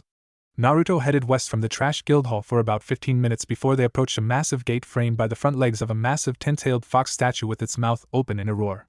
Everyone was awestruck at the size of the gate and statue. An awestruck Natsu was the first to speak. That is so cool, Naruto! He shouted. Is this your home? Naruto smiled slightly, a sad quirk that only Urza, Mira Jane and Lucy really noticed. This might be my house, Natsu, but my home. He cut himself off as he noticed Happy the flying cat spreading his wings and flying towards the fox statue. Happy, don't get too close to that statue! He shouted, surprising the gang. Why? The winged cat asked cluelessly, sitting on the statue's snout. Then, as if to answer his question, the fox statue's eyes began to glow blood red. The creature roared, shaking itself loose as it came to life. Happy wailed in fright as he was hurled away by the roar and latched himself to Natsu's head out of fear. The statue seemed to yawn, and a ball of red energy swelled into existence from within its gaping maw. At such a close distance, such a powerful blast would definitely wipe them out. Running wouldn't let them get away from that thing with their lives. But just as it was about to fire, Naruto flared his chakra and made everyone tremble under the weight of his power. Only a split second of what felt like soul-crushing force was all that the statue needed to notice its master and stop its attack, returning to its original position. A still shivering Lucy shouted to no one in particular, "What the hell just tried to kill us?" "An automated defense mechanism that I designed for unwanted visitors," Naruto shrugged, prompting everyone there to turn and stare at him. "I use that giant fox golem to protect my home from outsiders, invaders, and the like. Obviously, they'll roar to warn off intruders at first, but they will automatically attack anything that they don't recognize." As they continued to stare at him, he added, "My sentry will only stop when I'm nearby or if their target has been destroyed. But don't worry about that. I'm going to key each and every last one of you guys into my security systems so that it won't attack you." The group sighed.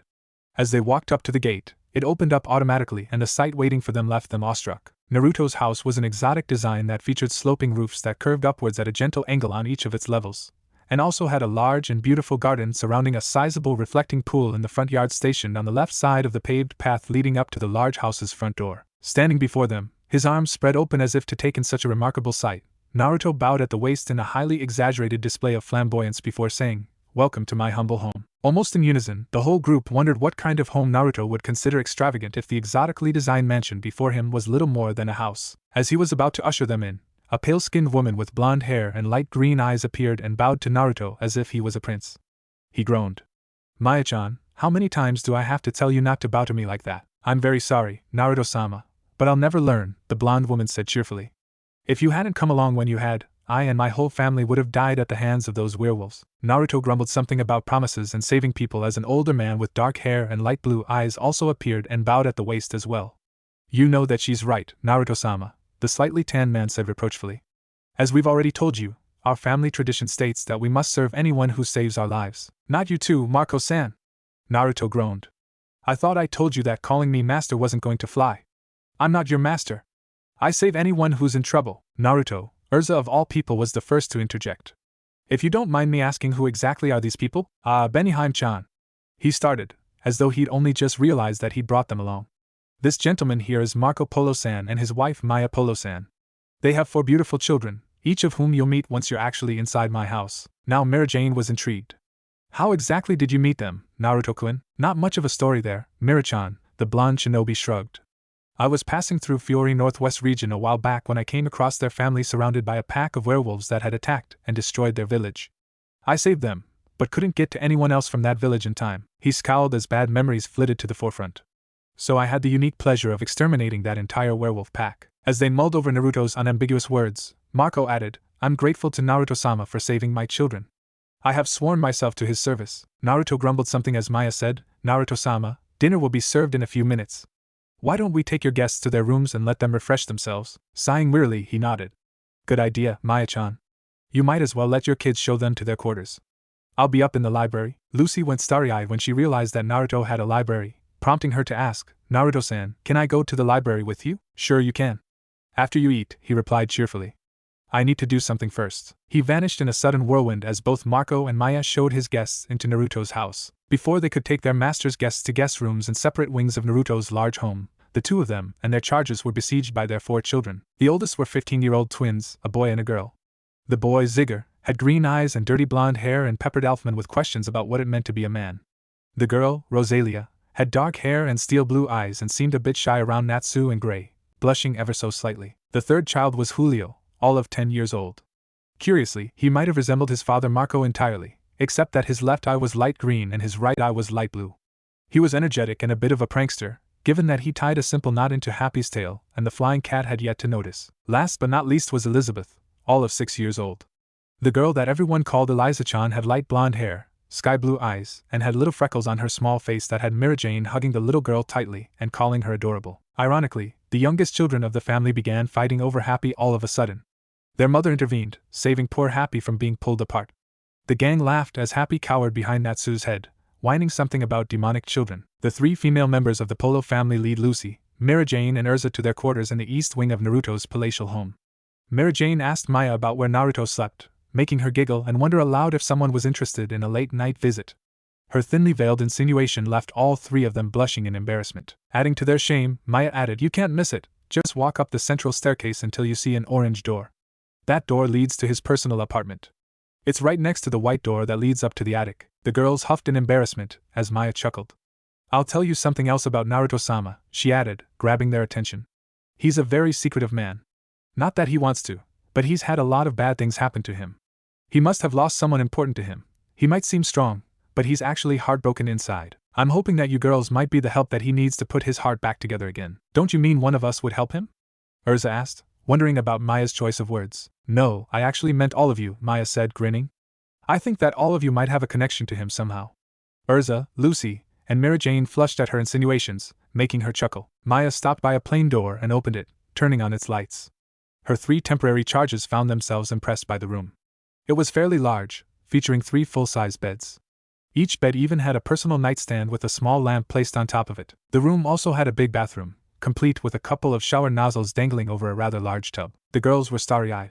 Wow! Lucy squealed. This is almost like a 5-star hotel room. Oh yes, Mary Jane said distractedly, more interested in looking over the room's subdued decorative style. Even better, we don't have to be with the boys. We can sleep here without Natsu's snoring or Elfman's shouting, Urza added. She was more interested in marveling at the grand view of Naruto's backyard and the majesty of the mountains on the horizon. Naruto-sama does have a private hot spring, Maya mused leadingly. Would you girls like a dip? We'd love to. A gleaming-eyed Lucy, Urza, and Mary Jane all shouted in unison, dropping their bags on the floor and trooping out after the blonde woman. Meanwhile, Marco and his 2 boys were introducing Gray, Elfman, and Natsu to a guest room in the west wing. But the 3 of them didn't want to talk. They were still too pissed about Phantom Lord's audacious attack. Stopping in front of some random door, their guide turned to them. Here you go, boys, he said casually. This will be your room. Just remember, don't break anything, or Naruto-sama will have your heads. The 3 of them shivered, nodding feebly. Naruto's wrath was fresh memories. None of them were inclined to invite his anger anytime soon. Apparently satisfied, Marco opened the door to their room and turned on the lights.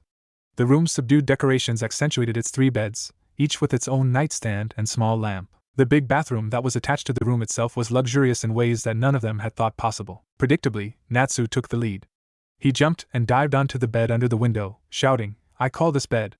It belongs to me and Happy now. Happy added merrily, damn it. I wanted that bed, you hothead.